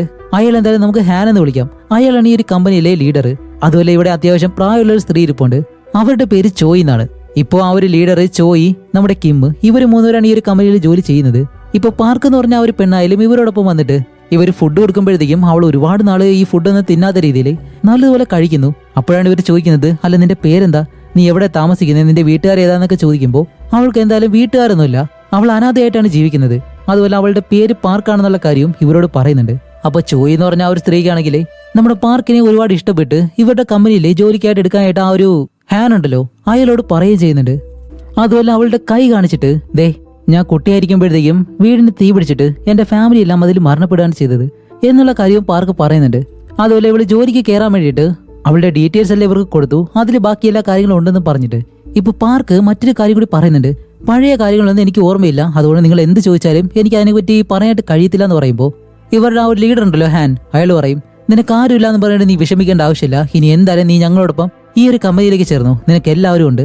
അതുപോലെ അതെ നിന്നെ പോലെ ഒരാൾ ഇവിടെയുണ്ട് എന്നും പറഞ്ഞിട്ട് നമ്മുടെ കിമ്മിനെ ഇങ്ങനെ കാണിച്ചു കൊടുക്കുമ്പോഴത്തേക്കും കിം ആണെങ്കിലോ അവളുടെ മുഖത്ത് നോക്കിയിട്ട് ചിരിക്കുന്നത് ഓരുമില്ല, അങ്ങനെ ദേഷ്യപ്പെട്ട് തന്നെ ഇരിക്കുകയാണ്. ആ ഒരു സമയത്ത് തന്നെ നമ്മുടെ കിമ്മിനെ പെട്ടെന്ന് ഛർദ്ദിക്കാൻ വരുന്നത് പോലെ അവൾ അവിടെ നിന്ന് എഴുന്നേറ്റ് വരുമ്പോഴത്തേക്കും ചോയ് എന്ന് പറഞ്ഞ ആ ഒരു ലേഡി പുറകെ വന്നിട്ട് ഏയ് കിം എന്തു പറ്റി, മരുന്ന് വല്ലതും വേണമെന്ന് ചോദിക്കുമ്പോൾ ഏയ് കുഴപ്പമൊന്നുമില്ല, ഓക്കെ ശരി ഞാൻ എന്തായാലും നമ്മുടെ ലീഡറിനോട് സംസാരിച്ചിട്ട് പാർക്ക് എന്ന് പറഞ്ഞ ആ ഒരു പെൺകുട്ടിയെ നമ്മുടെ കമ്പനിയിലേക്ക് എടുത്തിട്ടുണ്ട് എന്ന് പറയുമ്പോൾ ഓക്കെ എന്തായാലും ഞാനൊന്ന് വെളിയിൽ പോയിട്ട് വരട്ടെ എന്നും പറഞ്ഞിട്ട് അവൾ നേരെ പോകുന്നത് ഒരു ഹോസ്പിറ്റലിലേക്കാണ്. അവിടെ ചെന്ന് ചെക്ക് ചെയ്യുമ്പോഴത്തേക്കാണ് നമ്മുടെ കിം ഇപ്പൊ 3 മാസം പ്രഗ്നന്റ് ആണ്. അപ്പൊ ആ ഒരു ഡോക്ടർ ആയാലും പറയുന്നുണ്ട് ഇനി വേണം നീ കുറച്ചുകൂടി ശ്രദ്ധയോടെ ഇരിക്കാനായിട്ട് എന്നും പറഞ്ഞ് അത് കഴിഞ്ഞ് നമ്മുടെ കിം വെളിയിലേക്ക് വന്നിട്ട് അവളൊരു വീട്ടിൽ നിന്ന് ഒരു പേഴ്സ് എടുത്തിരുന്നല്ലോ. ആ ഒരു പേഴ്സ് നേരെ ഈ ഒരു OLX പോലെയെല്ലാം ആപ്പ് ഉണ്ട്, അത് അവിടുത്തെയാണ്. അതിൽ സെയിൽ ചെയ്യാൻ വേണ്ടിയിട്ട് ഒരു ഫോട്ടോ എടുത്ത് ഇങ്ങനെ ഇടുന്നു. അങ്ങനെ അത് കഴിഞ്ഞിട്ട് നമ്മുടെ കിം നേരെ വീട്ടിലേക്ക് വരുമ്പോഴത്തേക്കാണ് വീടിന് വെളിയിൽ ചെരിപ്പാരോ ഊരി വെച്ചേക്കുന്നു. അതേപോലെ തന്നെ ഡോർ തുറന്ന് കിടപ്പുണ്ട്. അകത്തേക്ക് ചെന്ന് നോക്കുമ്പോഴത്തേക്കും വെള്ളം നനഞ്ഞ കാലോടെ നടന്നുപോയ ഒരു പാടുണ്ട്. അപ്പോൾ കള്ളനാരെങ്കിലാണെന്ന് വിചാരിച്ചിട്ട് പതിയെ അവളുടെ റൂമിലേക്ക് വന്ന് നോക്കുമ്പോൾ അത് വേറെ ആരുമില്ല, പാർക്ക് എന്ന് പറഞ്ഞ ഒരു പെണ്ണാണ്. അവിടെ ഇരുന്നിട്ട് തന്റെ മുടിയെല്ലാം ഇങ്ങനെ ഉണക്കുന്നു. അപ്പൊ ഇത് കണ്ട് നമ്മുടെ കിം ആയാലും നേരെ ചോയിയുടെ വന്നിട്ട് ചോദിക്കും എന്തു പറ്റിയമ്മ, അല്ല ഈ ഒരു പെണ്ണെന്താ ഇവിടെ ഇരിക്കുന്നത് ചോദിക്കുമ്പോൾ ചോയ് പറയും അല്ല നിനക്കറിയത്തില്ലേ അവൾക്ക് അച്ഛനമ്മ അങ്ങനെ ആരുമില്ല, അതേപോലെ തന്നെ കിടക്കാനോ മറ്റു സ്ഥലമില്ല, എന്തായാലും അവൾ നമ്മളോടൊപ്പം ജോലി ചെയ്യല്ലേ, നമ്മളോടൊപ്പം ഇവിടെ തന്നെ കഴിയട്ടെ, അവൾ ഈ ഒരു വീട്ടിൽ എവിടെയെങ്കിലും കിടന്നോളും, ഒരു റൂമാണെങ്കിൽ ഇപ്പോൾ ഫ്രീ ആണല്ലോ എന്നെല്ലാം പറയുമ്പോൾ നമ്മുടെ കിമ്മിന് എന്തായാലും ഈ ഒരു കാര്യം ഇഷ്ടപ്പെടുന്നില്ല. അത് അവളുടെ മുഖം കാണുമ്പോൾ തന്നെ നമുക്ക് മനസ്സിലാവും. അങ്ങനെ അത് കഴിഞ്ഞിട്ട് കിം ആയാലും നേരെ അവളുടെ റൂമിലേക്ക് പോയി നല്ലതുപോലെ കുളിക്കുകയെല്ലാം ചെയ്യുന്നു. അത് കഴിഞ്ഞിട്ട് ഇവള് നേരെ അവളുടെ റൂമിലേക്ക് വരുമ്പോഴത്തേക്കാണ് അതിനകത്ത് പാർക്ക് നിൽക്കാണ്. അതുമല്ല ഒരു ഡ്രസ്സ് എടുത്തിട്ടത് കുഴപ്പമില്ല, കിമ്മിനോട് ചോദിക്കാതെ തന്നെ അവളുടെ ബാക്കിയുള്ള ഡ്രസ്സും എടുത്തിങ്ങനെ ഇടുമ്പോഴത്തേക്കാണ് കിം ചോദിക്കുന്നത് അല്ല ഇതെടുത്തിട്ട് ആരാ പറഞ്ഞു. ചോയ് പറഞ്ഞു നിനക്ക് ഇഷ്ടമുള്ള ഡ്രസ്സ് കിമ്മിന്റെ റൂമിൽ നിന്ന് എടുക്കാനായിട്ട് എന്നും പറഞ്ഞിട്ട് പാർക്ക് കിമ്മിനെ ചേച്ചി എന്ന് വിളിച്ചിട്ട് അടുത്തേക്ക് വരാൻ ശ്രമിക്കുമ്പോൾ കിം പറയും ഓക്കെ ഇപ്പൊ എന്തായാലും ഡ്രസ്സ് എടുത്തിട്ടത് കുഴപ്പമൊന്നുമില്ല, പക്ഷെ എന്റെ അനുവാദം ഇല്ലാതെ എന്റെ റൂമിലേക്ക് കയറരുത്. അങ്ങനെ പാർക്കായാലും സോറി പറഞ്ഞിട്ട് അവിടെ നിന്ന് ഇറങ്ങി പോകുന്നതും ഇപ്പൊ അടുത്ത ദിവസം ഇവരെല്ലാവരും കമ്പനിയിലേക്ക് വന്നിട്ട് ഒരു കാർ ക്ലീൻ ചെയ്തുകൊണ്ടിരിക്കുകയാണ്. ആ ഒരു സമയത്താണ് ആ ഒരു ഹാൻ എന്ന് പറഞ്ഞ അയാൾ അവിടെ വന്നിട്ട് ഇതുപോലെ നമ്മൾ ഇതിനു മുന്നേ ഒരു വീട് ക്ലീൻ ചെയ്തിരുന്നല്ലോ, അതിനകത്ത് ആ ഒരു വീടിനകത്ത് ആ ഒരു മരിച്ചുപോയ മുത്തശ്ശൻ അയാളുടെ കൊച്ചുമാര് കൊടുക്കാനായിട്ട് ഒരു ഗിഫ്റ്റ് വാങ്ങി വെച്ചിരുന്നു, എന്തോ ഒരു പേഴ്സ് പോലെയുള്ള കാര്യമാണെന്നാണ് പറഞ്ഞത്. ആ ഒരു പേഴ്സ് ആണെങ്കിൽ ഇപ്പൊ കാണാനില്ല എന്ന് പറഞ്ഞു. നിങ്ങൾ ആരെങ്കിലും എടുത്തോന്ന് ചോദിക്കുമ്പോൾ നമ്മുടെ കിം എടുത്തില്ല എന്ന് പച്ചക്കള്ളം പറയും. അങ്ങനെ അത് കഴിഞ്ഞ് ആ ഒരു ലീഡർ അവിടെ നിന്ന് പോകുന്നതും നമ്മുടെ പാർക്ക് നേരെ കിമ്മിന്റെ അടുത്തേക്ക് വന്നിട്ടാണ് ചേച്ചി എനിക്ക് എന്തായാലും ഇന്ന് ശമ്പളം കിട്ടിയിട്ടുണ്ട്, നമുക്ക് ഇന്ന് രാത്രി കഴിക്കാനായിട്ട് പോയാലോ എന്ന് ചോദിക്കുമ്പോൾ കിം ഒന്നും മിണ്ടത്തില്ല. അപ്പോഴേക്കും പാർക്ക് ചേച്ചി എപ്പോഴും എന്നോട് എന്തിനാ ഇങ്ങനെ വെറുപ്പ് കാണിക്കുന്നത്, ഞാൻ നിങ്ങളോടൊരു സ്വന്തം സഹോദരിയെ പോലെ അടുക്കാനല്ലേ ശ്രമിക്കുന്നത് എന്നെല്ലാം പറയുമ്പോഴത്തേക്കും കിം പറയും എന്ത് സ്വന്തമായിട്ടോ, ആദ്യം നിനക്ക് സ്വന്തമായിട്ടൊരു വീടില്ല, ഒരു ഫാമിലി ഇല്ല, നീ ഇട്ടിരിക്കുന്ന ഡ്രസ്സ് പോലും നിന്റെതല്ല, അതുകൊണ്ട് അതെല്ലാം ആദ്യം ഒന്ന് സ്വന്തമാകാൻ നോക്ക്, അത് കഴിഞ്ഞിട്ട് മതി ഈ അടുക്കാനൊക്കെ വരുന്നത് എന്ന് അവക്ക് മുഖത്തടിച്ച രീതിയിൽ തന്നെ പറഞ്ഞിട്ട് പോവും. അത് കഴിഞ്ഞ് നമ്മുടെ പാർക്കും ചോയ് എന്ന് പറഞ്ഞ ഒരു ആന്റിയും കൂടി തിരിച്ചു പോകുന്ന സമയത്താണ് ചോയ് പാർക്കിനോട് ചോദിക്കുന്നത് അല്ല എന്തു പറ്റി, മുഖമെല്ലാം വല്ലാണ്ടിരിക്കുന്നു. ഇല്ല ആന്റി എനിക്കൊരു പുതിയ വീട് വാങ്ങണമെന്നുണ്ടായിരുന്നു. എന്തേ ഞങ്ങളോടൊപ്പം കഴിയുന്നത് നിനക്ക് ഇഷ്ടമല്ലേ? അതല്ല കിമ്മിനാണെങ്കിൽ ഞാൻ നിങ്ങളോടൊപ്പം താമസിക്കുന്നത് ഒട്ടും ഇഷ്ടമല്ല എന്ന് തോന്നുന്നു, അവർ ആ ഒരു രീതിയിലാണ് എന്നോട് പെരുമാറുന്നത്. അപ്പോഴേക്കാണ് ആ ഒരു ആന്റി പറയുന്നത് നിനക്കൊരു കാര്യം അറിയോ, ഒരു ആക്സിഡന്റിൽ കിമ്മിന്റെ അച്ഛൻ അമ്മ സഹോദരൻ ഇവരെല്ലാവരും മരണപ്പെട്ടുപോയി, അതിനുശേഷം അവളുടെ പേരെന്താണെന്ന് പോലും അവൾക്ക് നല്ലതുപോലെ അറിയത്തില്ല. അവൾ നിന്നോട് മാത്രമല്ല വന്ന സമയത്ത് ഇതുപോലെ തന്നെയാണ് പെരുമാറിക്കൊണ്ടിരുന്നത്, അതെല്ലാം പതിയെ പതിയെ മാറിക്കോളും.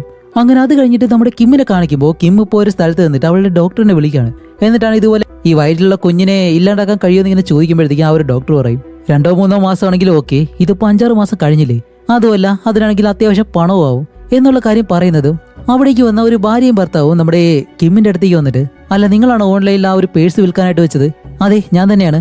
ഓ നിങ്ങളാണല്ലേ വാങ്ങിക്കാൻ വന്നത്, ശരി ഞാൻ ആ ഒരു പേഴ്സ് എടുക്കാന്ന് പറഞ്ഞിട്ട് അവൾ അത് എടുക്കാനായിട്ട് വരുമ്പോഴത്തേക്കാണ് അവരൊരു സ്വർണ്ണ മാലയോ എന്തോ ഉണ്ട് അതിന്റെ ഫോട്ടോ എടുത്ത് കാണിച്ചിട്ട് ഇതും വിൽക്കാനായിട്ട് നീയല്ലേ ഓൺലൈനിൽ പോസ്റ്റ് ചെയ്തത് എന്ന് ചോദിക്കുമ്പോൾ അതെ സത്യം പറഞ്ഞാൽ ഈ ഒരു ജോൽ ആ ഒരു പേഴ്സിലുണ്ടായിരുന്നതാണ്, എന്റെ മുത്തശ്ശനും മുത്തശ്ശിയും അത് ഞങ്ങൾക്ക് തരാൻ വേണ്ടി വെച്ചതാണ്, അപ്പൊ ആ ഒരു പേഴ്സ് ഉൾപ്പെടെ നീയാണല്ലേ മോഷ്ടിച്ചത് എന്നും പറഞ്ഞിട്ട് അവളെ ഇങ്ങനെ പിടിക്കുമ്പോഴത്തേക്കും കിം അവരെ തട്ടിക്കളഞ്ഞ് അവിടെ നിന്നൊരു ഒറ്റ ഓട്ടം.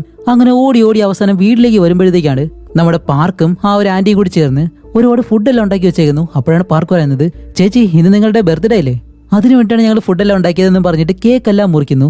ആ ഒരു സമയത്തായാലും നോക്കുമ്പോഴത്തേക്കും നമ്മുടെ കിമ്മിന്റെ മുഖത്ത് ഒട്ടും ചിരിയൊന്നും വരുന്നില്ല. അങ്ങനെ ഇവർ സംസാരിച്ചുകൊണ്ടിരിക്കുമ്പോഴത്തേക്കാണ് നമ്മുടെ പാർക്ക് അടുത്തുള്ളൊരു ഫോട്ടോ കണ്ടിട്ട്, അല്ല ആന്റി അതാരാന്ന് ചോദിക്കുമ്പോൾ ആ ഒരു ആന്റി പറയും അതിന്റെ മകളാണ്. അവളുടെ അച്ഛൻ മരിച്ചതിന് ശേഷം ഞാനാണ് അവളെ നല്ലതുപോലെ നോക്കിയിരുന്നത്. പക്ഷെ ഒരു സമയം കഴിഞ്ഞപ്പോൾ അവൾക്ക് ഫ്രീഡം വേണമെന്നും പറഞ്ഞിട്ട് എന്നെ ഉപേക്ഷിച്ച് ഒറ്റയ്ക്ക് ജീവിക്കാൻ പോയി. ഇപ്പോൾ കുറെ നാളുകൾക്ക് ശേഷം ഒരു ന്യൂസ് കേട്ടു, ഏതോ ഒരു അപകടത്തിൽ അവൾ മരണപ്പെട്ടെന്ന് എന്നുള്ള ആ ഒരു കഥയെല്ലാം പറഞ്ഞിട്ട് നമ്മുടെ ആന്റി അവിടെ കിടന്നങ്ങ് ഉറങ്ങാണ്. അപ്പോഴേക്കാണ് പാർക്ക്, ചേച്ചി ദേ അത് കണ്ടോ, ആന്റി ഉറക്കത്തിലിരുന്ന് കഴിക്കുന്നു. ശരി ആന്റി, ഒരു കാരണവശാലും വിഷമിക്കണ്ട, നിങ്ങളുടെ മൂത്ത മകളാണ് ചേച്ചി, രണ്ടാമത്തെ മകളും ഞാനാണ്. അപ്പൊ ഇത് കേട്ട് നമ്മുടെ കിം വിടുന്ന് ചിരിക്കാൻ തുടങ്ങും. അപ്പൊ പാർക്ക്, എന്താ ചേച്ചി ചിരിക്കുന്നേ, ഞാൻ ഒരു കാര്യം പറയട്ടെ, ആന്റിക്ക് ഞാൻ ഇവിടെ വരുന്നതിന് മുന്നേ നിങ്ങളെയാണ് സ്വന്തം മകളായിട്ട് കണ്ടിരുന്നത്. പക്ഷെ ഞാൻ വന്നതിന് ശേഷം ആന്റിയുടെ ശ്രദ്ധ മുഴുവൻ എന്നിലേക്ക് മാറി, അതുകൊണ്ടാണ് നിങ്ങൾക്ക് എന്നോട് ഇത്രയും ദേഷ്യം. അപ്പൊ ഇത് കേട്ട നമ്മുടെ കിമ്മിനായാലും നല്ല ദേഷ്യം വരുമ്പോഴത്തേക്കും, അല്ല നിങ്ങൾ വെറുതെ ദേഷ്യപ്പെടേണ്ട ആവശ്യമൊന്നുമില്ല, ആദ്യം എന്നെ നന്നാക്കാൻ വരുന്നതിന് മുന്നേ നിങ്ങൾ ചെയ്തത് എന്താണെന്നൊന്ന് ആലോചിച്ച് നോക്കുന്നു പറഞ്ഞിട്ട് ആ ഒരു ലീഡർ ചോദിച്ച പേഴ്സ് ഉണ്ടല്ലോ, നമ്മുടെ കിം എടുത്തു വെച്ചിരുന്ന ആ ഒരു പേഴ്സ് എടുത്ത് അവളുടെ മുന്നിലേക്ക് ഇട്ടിട്ടാണ്, ഇതെടുത്തത് നിങ്ങളാണെന്ന് എനിക്ക് നല്ലതുപോലെ തന്നെ അറിയാം എന്നെല്ലാം പറയുമ്പോൾ ഇത് കേൾക്കുന്ന നമ്മുടെ കിമ്മിന് നല്ല ദേഷ്യം വന്നിട്ട് രണ്ടുപേരും ഫൈറ്റ് ചെയ്യാനുള്ള ആ ഒരു അവസ്ഥയിൽ വരും. പക്ഷെ അതിനു മുന്നേ തന്നെ നമ്മുടെ ആന്റി പെട്ടെന്ന് എഴുന്നേറ്റ് ഛർദ്ദിക്കാനായിട്ട് ഇങ്ങനെ പോകുമ്പോഴത്തേക്കും ആ ഒരു ഗ്യാപ്പിൽ ഇവരുടെ ശ്രദ്ധ അങ്ങ് മാറിപ്പോയി. അങ്ങനെ അത് കഴിഞ്ഞ അടുത്ത ദിവസം ഇവർ വീണ്ടും ജോലി ചെയ്യുന്ന സമയത്താണ് ആന്റി ചോദിക്കുന്നത്, ഇന്നലെ ഞാൻ ഉറങ്ങിക്കിടന്നപ്പോൾ നിങ്ങൾ എന്താ സംസാരിച്ചേ? ഇല്ല ഒന്നുമില്ല എന്ന് നമ്മുടെ കിം പറയുമ്പോൾ, ഹേയ് അങ്ങനെയല്ല, നമ്മൾ ഉറങ്ങാൻ കിടന്ന സമയത്ത് പാർക്ക് എന്റെ അടുത്തേക്ക് വന്ന് എന്നെ കെട്ടിപ്പിടിച്ച് ഒരുപാട് കരഞ്ഞിരുന്നു, അതുകൊണ്ട് നീ വെറുതെ അവളോട് വഴക്കൊന്നിടാൻ പോകരുത്, അവൾ ആരും ഇല്ലാത്തൊരു കുട്ടിയല്ലേ എന്നെല്ലാം പറയുമ്പോഴത്തേക്കും നമ്മുടെ കിം ആയാലും അതൊന്നും വലിയ കാര്യമാക്കാതെ അവിടെ നിന്നങ്ങ് പോവാണ്. അങ്ങനെ അത് കഴിഞ്ഞിട്ട് ഇവര് രണ്ടുപേരും ഈ ഒരു വീടിനകത്ത് ജോലിയെല്ലാം ചെയ്തുകൊണ്ടിരിക്കുന്ന സമയത്താണ് കിമ്മിന്റെ കാമുകൻ അതിനകത്തേക്ക് കയറി വരുന്നു. അപ്പൊ അവനെ കാണുന്നത് കിം പെട്ടെന്ന് പേടിച്ചിട്ട്, ഏയ് ഇവിടേക്ക് വരുതെന്നല്ലേ നിന്നോട് പറഞ്ഞേ എന്നും പറഞ്ഞ് അവനെ വിളിച്ചപ്പോൾ വെളിയിലേക്ക് കൊണ്ടുപോയിട്ട് ഇവര് രണ്ടുപേരും മാറി ഇങ്ങനെ സംസാരിക്കുകയാണ്. ഇപ്പോൾ വെളിയിൽ വന്ന് സംസാരിക്കുന്നത് എന്താണെന്ന് വെച്ചാൽ ആ ഒരു ബോയ് ഫ്രണ്ട് പറയും, മര്യാദയ്ക്ക് നിന്റെ വയറ്റിലുള്ള ആ ഒരു കുഞ്ഞിനെ നീ ഇല്ലാതായിക്കോ, ഇനി എനിക്ക് തന്നെ സംശയമുണ്ട് ഇതെന്റെ കുഞ്ഞു തന്നെയാണോ അതോ വേറെ ആരുടെയെങ്കിലാണോ? അപ്പോൾ പറയും നിന്റെ അല്ല എന്റെ കുഞ്ഞാണ്, അതുകൊണ്ട് നീ ഇനി ചോദിക്കാൻ വേണ്ടെന്ന് പറയുമ്പോൾ അവൻ പറയും, ഓ കുഞ്ഞിനെ പ്രസവിച്ചിട്ട് എന്റെ സ്വത്തിന്റെ പാതി ചോദിക്കാനല്ലേ, മര്യാദയ്ക്ക് ആ ഒരു കുഞ്ഞിനെ ഇല്ലാണ്ടായിക്കോ എന്നും പറഞ്ഞിട്ട് ഈവൻ പെട്ടെന്ന് നമ്മുടെ കിമ്മിനെ അടിക്കാൻ തുടങ്ങുന്നതും കിം ആണെങ്കിൽ മൂർച്ചയുള്ളൊരു കത്തിയെടുത്ത് കയ്യിൽ വെക്കും. അപ്പൊ അവനാണെങ്കിലോ പെട്ടെന്ന് കിമ്മിന്റെ കഴുത്തിലേക്ക് പിടിച്ച് അടുത്തേക്ക് ചേർത്ത് നിർത്തി കഴുത്തിങ്ങനെ ഞെരിച്ചുകൊണ്ടിരിക്കുകയാണ്. അവള് മരിക്കുമെന്നുള്ളൊരു അവസ്ഥയാകുമ്പോഴത്തേക്കും ഇപ്പൊ പുറകിലൂടെ ഒരു പെട്ടി എടുത്തുകൊണ്ട് വന്നിട്ട് നമ്മുടെ പാർക്ക് അവന്റെ തലയിലേക്ക് ഒരു ഒറ്റയടി, എന്നിട്ട് എന്റെ ചേച്ചി അടിക്കുന്നതെന്ന് പറഞ്ഞിട്ട് അവനെ നല്ലതുപോലെ അടിച്ച് കത്തി കൊണ്ട് അവന്റെ മുഖത്ത് ചെറിയൊരു വരയും വരച്ചു വിടുന്നുണ്ട്. അപ്പോഴേക്കും അവൻ തിരിച്ചടിക്കാനായിട്ട് വരുമ്പോഴത്തേക്കും ആ ഒരു സ്ഥലത്തേക്ക് ഈ 2-3 പേര് വരുമ്പോൾ ഇവൻ അവിടെ നിന്ന് പെട്ടെന്ന് പോവാണ് ദേഷ്യം കാരണം. അങ്ങനെ അവൻ പോയതിനു ശേഷം നമ്മുടെ കിം ആയാലും പെട്ടെന്ന് എഴുന്നേറ്റിട്ട് ഇപ്പൊ അവളോട് ചോദിക്കും, അല്ല നീ എന്തിനാ അവനെ അടിക്കാൻ പോയേ? അപ്പൊ പാർക്ക് പറയും, നമ്മളെല്ലാവരും ഒരു കുടുംബമല്ലേ, ഒരുമിച്ച് കഴിയുന്നു, അതുകൊണ്ടാണ് ഞാൻ അങ്ങനെ ചെയ്തത്. പിന്നെ ചേച്ചി നിങ്ങൾ പ്രഗ്നന്റ് ആയിട്ടുള്ള കാര്യം ആന്റിക്ക് അറിയോ? ഇല്ല അറിയത്തില്ല. ശരി, നിങ്ങളുടെ ബോയ് ഫ്രണ്ട് എന്തായാലും നല്ലൊരു അച്ഛനാവാൻ പോകുന്നില്ല, അതുകൊണ്ട് നല്ലൊരു ഫാമിലി ഇല്ലാതെ ഒരു കുഞ്ഞിനെ വളർത്തുന്നത് ഒരിക്കലും നല്ല കാര്യമല്ല എന്ന് പറയുമ്പോൾ കിം ചോദിക്കും, അല്ല എന്റെ കാര്യങ്ങളെപ്പറ്റി ആന്റി നിന്നോട് പറഞ്ഞിരുന്നു എന്ന് ചോദിക്കുമ്പോൾ അതെ പറഞ്ഞിരുന്നു. അപ്പൊ കിം പറയും, പക്ഷെ അതൊരിക്കലും ശരിയല്ല, എന്റെ അച്ഛൻ മരിച്ചതിന് ശേഷം എന്റെ അമ്മയ്ക്ക് ഭ്രാന്ത് പിടിച്ച് അവസാനം എന്നെ തന്നെ കൊല്ലാൻ ശ്രമിച്ചു, പക്ഷെ ഞാൻ എങ്ങനെ രക്ഷപ്പെട്ടിട്ട് ഇപ്പൊ അവരൊരു ഭ്രാന്താശുപത്രിയിലാണ്, അതുകൊണ്ടാണ് ഞാൻ ആരും ഇഷ്ടപ്പെടാത്തത്, ആരോടും അടുപ്പം കാണിക്കാത്തത്, കാരണം അവരെല്ലാവരും തിരിച്ച് അവസാനം ഈ ഒരു കാര്യം തന്നെ ചെയ്യുമെന്ന് എനിക്കറിയാം. അപ്പോഴേക്കും പാർക്ക് പറയും, ചേച്ചിയുടെ അവസ്ഥ എനിക്ക് മനസ്സിലാവുന്നുണ്ട്, പക്ഷെ ആ ഒരു ബോയ് ഫ്രണ്ടിനെ നമ്മൾ വെറുതെ വിട്ടു കഴിഞ്ഞാലേ ഇനി മുന്നോട്ടുള്ള ജീവിതത്തിൽ ചേച്ചിക്ക് തന്നെ ആയിരിക്കും പ്രശ്നം, അതുകൊണ്ട് അവനെ എന്തായാലും നമുക്ക് വെറുതെ വിടാൻ കഴിയത്തില്ല എന്ന് പറയുമ്പോൾ ഈ ഒരു ബോയ് ഫ്രണ്ട് അവൻ ആ ഒരു ദേഷ്യം കാരണം തന്റെ ബൈക്ക് കൊടുത്ത് തിരിച്ച് വീട്ടിലേക്ക് തന്നെ വരികയാണ്. അങ്ങനെ ഇവൻ വീട്ടിലേക്ക് വരുമ്പോഴത്തേക്കും അവിടുത്തെ ഡോർ ഇങ്ങനെ തുറന്നു നടക്കുന്നു. ഇവൻ അറിയാൻ കഴിയുന്നില്ല എന്താ സംഭവിച്ചതെന്ന്. ഇവൻ പതിയെ അകത്തേക്ക് വരുമ്പോൾ അവന്റെ ഫോണിൽ നമ്മുടെ കിം വിളിക്കാണ്. ഏയ് ഇവളെന്താ ഈ ഒരു സമയത്ത് വിളിക്കുന്നതെന്ന് പറഞ്ഞ് ഫോൺ എടുക്കുമ്പോഴത്തേക്കും പെട്ടെന്ന് അവന്റെ പുറകിലൂടെ ഒരു കയറ് അവന്റെ കഴുത്തിലേക്ക് ഇട്ട് ഈ ഹൂടി ഇട്ട ഒരാള് അവന്റെ കഴുത്ത് ഞെരിച്ച് കൊല്ലാൻ ശ്രമിക്കുകയാണ്. അങ്ങനെ അവനെ പിടിച്ച് നേരെ താഴേക്കിട്ട് ഒരു സ്പാനർ ഉണ്ട്, അതെടുത്ത് അവന്റെ തലയിലേക്ക് ഒരു ഒറ്റയടി, അവൻ ബോധമില്ലാതെ അവിടെ കിടക്കുന്നത്. നേരെ വെളിയിലേക്ക് വന്ന അവന്റെ സൂപ്പർ ബൈക്ക് ഉണ്ടല്ലോ അതിന്റെ ബ്രേക്കിംഗ് കേബിള് അതും കട്ട് ചെയ്ത് വിടുന്നു. എന്നിട്ട് അവിടെ നിന്ന് നടന്നിങ്ങനെ പോകുന്നതും ഇപ്പൊ കാണിക്കുമ്പോൾ നമ്മുടെ ബോയ് ഫ്രണ്ടിനെ അറ്റാക്ക് ചെയ്ത ആ ഒരാള് എന്ത് ഹൂഡിയാണോ ഇട്ടിരുന്നത് അതേ ഹൂഡി ഇട്ടിട്ട് നമ്മുടെ കിം ഇങ്ങനെ നടന്നു വരുന്നു. അതേസമയം ഈ ഒരു ബോയ് ഫ്രണ്ട് അടങ്ങിയിരിക്കോ, അവനെ അറ്റാക്ക് ചെയ്തിട്ട് എന്തായാലും അവള് വെറുതെ ഇരിക്കുന്ന അവന് ഇഷ്ടമല്ല, അതുകൊണ്ട് അവളെ കൊല്ലാന്ന് പറഞ്ഞിട്ട് ഇവനായാലും ബൈക്ക് എടുത്ത് ദേഷ്യത്തില് അങ്ങനെ സ്പീഡിന് ഓടിച്ചുകൊണ്ട് വരാണ്. പക്ഷെ ഇതിൽ ബ്രേക്കില്ല എന്നുള്ള കാര്യം അവൻ അറിയത്തില്ലല്ലോ. അതേസമയം ഇവിടെ നമ്മുടെ കിം ആണെങ്കിലോ നേരെ അവളുടെ അമ്മയുള്ള ആ ഒരു ഹോസ്പിറ്റലിലേക്ക് വന്നിട്ട് അവളുടെ അമ്മയുടെ അടുത്തേക്ക് ഇരുന്നിട്ടാണ് പറയുന്നത്, ഹേയ് ദേ എനിക്കൊരു കുഞ്ഞ് ജനിക്കാൻ പോവാണ്, ഞാൻ ആ ഒരു കുഞ്ഞിനെ എടുത്ത് വളർത്താൻ പോകുന്നു, അപ്പോൾ നിങ്ങൾ സമ്മതിക്കേണ്ടത് എന്താണെന്നറിയോ, നിങ്ങൾ ചെയ്തത് തെറ്റാണെന്ന്, അത് സമ്മതിക്കാൻ പറയുമ്പോഴത്തേക്ക് അവർ പറയും ഞാൻ ചെയ്തത് ഒരിക്കലും തെറ്റല്ല, ശരിയായിട്ടുള്ള കാര്യമാണെന്ന് പറയുന്നതും കിമ്മിന് അത്രയും ദേഷ്യം വന്നിട്ട് അവരുടെ കഴുത്ത് ഞെരിക്കുന്നു. അങ്ങനെ കുറച്ചു കഴിഞ്ഞ് കണ്ണു തുറന്ന് നോക്കുമ്പോഴത്തേക്കാണ് സത്യത്തില് അത് യഥാർത്ഥ കാര്യമല്ല, അവൾ സ്വപ്നം കണ്ടതാണ്. അങ്ങനെ അത് കഴിഞ്ഞിട്ട് നമ്മുടെ കിം ആയാലും ഇവരുടെ മുറിയെല്ലാം വൃത്തിയാക്കി അവസാനം പാർക്കിന്റെ റൂമിലേക്ക് വന്നിട്ട് റൂം വൃത്തിയാക്കുമ്പോഴത്തേക്കാണ് അവളുടെ കട്ടിലിനടിയിൽ ഒരു ബാഗ് ഇരിക്കുന്നു. അതെന്താണെന്ന് അറിയാൻ വേണ്ടി എടുത്ത് തുറന്നു നോക്കുമ്പോഴത്തേക്ക് അതിനകത്തൊരു ഡയറി ഉണ്ട്. അത് തുറന്നു നോക്കുമ്പോൾ അതിനകത്തൊരു 3 പെൺകുട്ടികളുടെ ഫോട്ടോ, ഈ 3 പേര് യൂസ് ചെയ്തിരുന്ന പോലെ 3 ഫോണും ഉണ്ട്. ആ ഒരു സമയത്ത് തന്നെ നമ്മുടെ പാർക്ക് വെളിയിൽ നിന്ന് അകത്തേക്ക് വരുമ്പോഴത്തേക്കും ഇവൾ ഒന്നും അറിയാത്തതുപോലെ ആ ഒരു ബാഗ് എടുത്ത് ഉള്ളിലേക്ക് വെച്ച് അതിനകത്ത് നിന്നും ഒരു ഫോൺ മാത്രം എടുത്ത് കയ്യിൽ വെച്ചേക്കും. എന്നിട്ട് അവള് പോകുന്നതും ഇപ്പൊ ആ ഒരു ഫോണിന് പുറകിൽ ഒരു പേപ്പർ ഉണ്ട്, അതെടുത്ത് നൂത്തി നോക്കുമ്പോൾ ഇതുപോലെ 3 പെൺകുട്ടികൾ ഒരു ഓർഫനേജിൽ താമസിക്കുമ്പോൾ എടുത്ത ഫോട്ടോ ആണിത്. അങ്ങനെ അത് കഴിഞ്ഞിട്ട് ഇവര് 3 പേരും രാത്രിയിലെ ഒരു റെസ്റ്റോറന്റിൽ ആഹാരം കഴിക്കാൻ ചെല്ലാണ്. ആ ഒരു സമയത്താണ് പാർക്ക് കൈ കഴുകിയിട്ട് തിരിച്ചു വരുമ്പോഴത്തേക്കും അവിടെയുള്ള വെയിറ്റർ പെണ്ണ് പാർക്കിനെ കഴിഞ്ഞിങ്ങനെ പോകുന്നതും പെട്ടെന്ന് കയ്യിലുള്ള സാധനങ്ങളെല്ലാം താഴേക്കിടുന്നു. ഇത് കണ്ട് ഇവരായാലും പറയുന്നുണ്ട് നോക്കിപ്പോ മോളെ എന്ന് പറയുമ്പോൾ അവളായാലും പെട്ടെന്ന് സാധനങ്ങളെല്ലാം എടുത്ത് അകത്തേക്ക് പോവാണ്. അതുമല്ല അത് കഴിഞ്ഞിട്ടുള്ള ഓരോ ദിവസവും നമ്മുടെ പാർക്ക് ഇവരോടൊപ്പം നല്ലതുപോലെ അടുക്കാണ്. എല്ലാവരും ഗ്രൂപ്പ് ഫോട്ടോ എടുക്കുന്നു, ഇങ്ങനെയുള്ള കാര്യങ്ങൾ ചെയ്യുന്നു ആ ഒരു രീതിയിൽ. അത് കഴിഞ്ഞിട്ട് നമ്മുടെ കിം ആണെങ്കിലോ ആ ഒരു ഓർഫനേജിന്റെ അഡ്രസ്സ് കണ്ടുപിടിച്ചിട്ട് അവിടെ ഒരു ഫോൺ നമ്പർ കണ്ടുപിടിക്കും. ആ ഒരു സമയത്താണ് അവളുടെ ഫോണിലേക്ക് ആര് വിളിക്കുന്നു എന്താണെന്ന് അറിയാൻ വേണ്ടി അവൾ നേരെ ഹോസ്പിറ്റലിലേക്ക് വരുമ്പോഴത്തേക്കും അവളുടെ ബോയ് ഫ്രണ്ട് ഉണ്ടല്ലോ ആ ഒരു ബൈക്ക് ഓടിച്ചോണ്ട് പോയിട്ട് ആക്സിഡന്റ് ആയി അവൻ മരണപ്പെട്ടു. അപ്പോഴാണ് ആ ഒരു ബോയ് ഫ്രണ്ടിന്റെ അമ്മ കിമ്മിനെ കാണുന്നതും നീ വാ, നിന്നെ തന്നെയാണ് ഞാൻ അന്വേഷിച്ചിരുന്നത്, എന്റെ മാവൻ മരിക്കുന്നതിന് മുന്നേ അവൻ ഈ ഒരു സ്ഥലത്തേക്ക് വരാൻ പറഞ്ഞ് വിളിച്ചത് നീയല്ലേ എന്നിങ്ങനെ ചോദിക്കുമ്പോൾ കിമ്മു പറയും ഇല്ലല്ല ഞാൻ ഒരിക്കലും അവനെ വിളിച്ചിട്ടില്ല, ഞാനല്ലാതെ ചെയ്തെന്ന് പറയുമ്പോൾ നീ കള്ളോട് പറയുന്നത്, നീ കാരണമാണ് എന്റെ മകൻ മരിച്ചതെന്നെല്ലാം പറഞ്ഞിട്ട് അവർ കരയുന്നതും ഹീറോയിൻ ഇപ്പോൾ വിഷമിച്ചിട്ട് നേരെ വീട്ടിലേക്ക് വരാണ്. വീട്ടിൽ വരുമ്പോഴത്തേക്കാണ് നമ്മുടെ പാർക്ക് റൂമിലിരുന്നിട്ട് കാർട്ടൂൺ ഇങ്ങനെ കാണുന്നു. അങ്ങനെ അകത്തേക്ക് വന്ന നമ്മുടെ കിം ആയാലും പാർക്കിനോട് ചോദിക്കും നിനക്ക് എന്റെ ബോയ് ഫ്രണ്ടിനെ അറിയോ? ആ അറിയാം, എന്തു പറ്റി? അവൻ ബൈക്ക് ആക്സിഡന്റിൽ മരണപ്പെട്ടു. ഏയ് അത് നല്ല കാര്യമല്ലേ, അങ്ങനെയാണെങ്കിൽ നിങ്ങൾക്ക് എന്തായാലും ഇനി ഒരു ശല്യം ഉണ്ടാകത്തില്ലല്ലോ. ശരി ചേച്ചി, നിങ്ങൾ എന്തായാലും പോയി കിടന്നു, എനിക്ക് കാർട്ടൂൺ കാണണം എന്ന് പറയുമ്പോൾ നമ്മുടെ ഹീറോയിൻ എന്താണ് സംശയം എന്ന് വെച്ചാൽ ഇത്രയും വലിയൊരു കാര്യം പറഞ്ഞിട്ടും അവൾ സാധാരണ രീതിയിൽ തന്നെയാണ് പ്രതികരിക്കുന്നത്. അതുകൊണ്ട് തന്നെ കിമ്മിന് അത്രയും സംശയമുണ്ട്. അങ്ങനെ ആ ഒരു സംശയത്തോടെ തന്നെ അവൾ കണ്ടുപിടിച്ച ആ ഒരു ഓർഫനേജ് ഉണ്ടല്ലോ അവിടേക്ക് ഹീറോയിൻ വന്നിട്ട് ഈ ഒരു ഫോട്ടോയുടെ പുറകില് ഒരു വർഷം രേഖപ്പെടുത്തിയിട്ടുണ്ട്. ആ ഒരു വർഷത്തിലുള്ള ഫയലുകളെല്ലാം എടുത്ത് നോക്കുമ്പോഴത്തേക്കാണ് അടുത്തൊരു ട്വിസ്റ്റ്. നമ്മുടെ ആന്റിയോടും കിമ്മിനോടും അവൾ പറഞ്ഞത് പാർക്ക് എന്നാണ് അവളുടെ പേരെന്നാണ്. പക്ഷെ ആ ഒരു പേരിലുള്ള പെൺകുട്ടി കുറെ വർഷങ്ങൾക്ക് മുന്നേ മരിച്ചതായിട്ട് ഈ ഒരു ഫയലിലുണ്ട്. അങ്ങനെയാണെങ്കിൽ മരിച്ചുപോയ ഈ ഒരു പെൺകുട്ടിയുടെ പേരിലാണ് ഇപ്പോൾ നമ്മുടെ പാർക്ക് ഇവരോട് കള്ളം പറഞ്ഞ് അവരോട് ഇപ്പൊ താമസിക്കുന്നത്. അപ്പോൾ രണ്ടാമത്തെ ആ ഒരു പെൺകുട്ടിയുടെ ഫയൽ എടുത്ത് നോക്കുമ്പോഴത്തേക്കും അതിലങ്ങനെ പ്രത്യേകിച്ച് ഡീറ്റെയിൽസ് ഒന്നും കാണുന്നില്ല. മൂന്നാമത്തെ പെൺകുട്ടിയുടെ പേര് ഹയാൻ, അവളെ വേറെ ഏതൊരു ഫാമിലിയാണ് ദത്തെടുത്തോണ്ട് പോയിട്ടുള്ളത്. ഇപ്പോ കിം ആണെങ്കിലോ അവരുടെ ആ ഒരു അഡ്രസ്സും എടുത്തു വെച്ചേക്കും, കാരണം പിന്നീട് പോയി അന്വേഷിക്കാൻ വേണ്ടിയിട്ടാണ്. അങ്ങനെ നമ്മുടെ കിം ആയാലും തിരിച്ച് വീട്ടിലേക്ക് വരുമ്പോഴത്തേക്കാണ് വീട്ടിലെ റൂമിൽ ആരെയും കാണുന്നില്ല. എന്താണെന്ന് കാണിക്കുമ്പോൾ പാർക്ക് ആന്റിയുടെ റൂമിൽ കിടന്ന് ഉറങ്ങാണ്. അപ്പൊ ഈ ഒരു ഗ്യാപ്പില് പാർക്കിന്റെ ആ ഒരു ബാഗ് ഒന്നുകൂടി എടുത്ത് പരിശോധിക്കാന്ന് പറഞ്ഞിട്ട് കട്ടിലിനടിയിലേക്ക് നോക്കുമ്പോഴത്തേക്കും ആ ഒരു ബാഗ് അവിടെ കാണുന്നില്ല. എഴുന്നേൽക്കുമ്പോഴത്തേക്കാണ് പാർക്ക് പുറകിലൂടെ വന്നിട്ട് എന്താ ചേച്ചി ഇവിടെ എന്താ നോക്കുന്നതെന്ന് ചോദിക്കുമ്പോൾ ഒന്നുമില്ല വെറുതെ വന്നാണെന്ന് പറയുന്നതും ഇല്ല ചേച്ചി എനിക്ക് നല്ലതുപോലെ തന്നെ അറിയാം നിങ്ങൾ എന്റെ ബാഗ് എടുക്കാനായിട്ടാണ് വന്നത്, ആ ഒരു ബാഗിലുള്ള ഫോൺ ആരാ നിങ്ങളോട് എടുക്കാൻ പറഞ്ഞേ എന്നിങ്ങനെ ചോദിക്കുമ്പോൾ ഇപ്പൊ പെട്ടുപോയ നമ്മുടെ കിം ആയാലും നീ അവസാനമായിട്ടുണ്ടായിരുന്ന ഓർഫനേജിലെ നിന്റെ പേരിലുണ്ടായിരുന്നത് വേറൊരു പെൺകുട്ടിയാണ്, അങ്ങനെയാണെങ്കിൽ യഥാർത്ഥ നീ ആരാണ്, ഞങ്ങളോട് കള്ളമല്ലേ പറയുന്നത് എന്നെല്ലാം ചോദിക്കുമ്പോൾ പാർക്ക് പറയും ചേച്ചി ഇപ്പോഴും വരെ ഞാൻ നല്ലതുപോലെ തന്നെയാണ് നിങ്ങളോട് പെരുമാറി പോകുന്നത്, അതിനു വേണ്ടിയിട്ടല്ലേ നിങ്ങളുടെ ബോയ് ഫ്രണ്ട് നിങ്ങളെ ഉപദ്രവിക്കുന്നത് കൊണ്ട് തന്നെ അവനെ കൊല്ലാൻ വേണ്ടി ആ ഒരു ബൈക്കിന്റെ ബ്രേക്ക് കട്ട് ചെയ്ത് വിട്ടത് എന്നെല്ലാം പറയുമ്പോഴത്തേക്കും ഇത് കേട്ട് ഷോക്കായ നമ്മുടെ കിം ആണെങ്കിലോ ഈ ഒരു കാര്യം എന്തായാലും ആന്റിയോട് പറയാം എന്ന് പറഞ്ഞിട്ട് പോകാനായിട്ട് നിൽക്കുമ്പോൾ പാർക്ക് പറയുന്നുണ്ട് ചേച്ചി എന്നെ പറ്റി ഇനി വേറെ എന്തെങ്കിലും കണ്ടുപിടിക്കാൻ ശ്രമിച്ചു കഴിഞ്ഞാല് പിന്നെ ഞാൻ എങ്ങനെ പെരുമാറുന്ന പോലും എനിക്ക് അറിയത്തില്ല എന്ന് പറഞ്ഞിട്ട് കിം അപ്പോൾ വെളിയിലേക്ക് പോകാനായിട്ട് വരുമ്പോൾ പെട്ടെന്നൊരു തുണിയെടുത്ത് നമ്മുടെ കിമ്മിന്റെ മുഖത്തേക്ക് ഇട്ട് അവളുടെ ബോധം അങ്ങ് പോകുന്നു.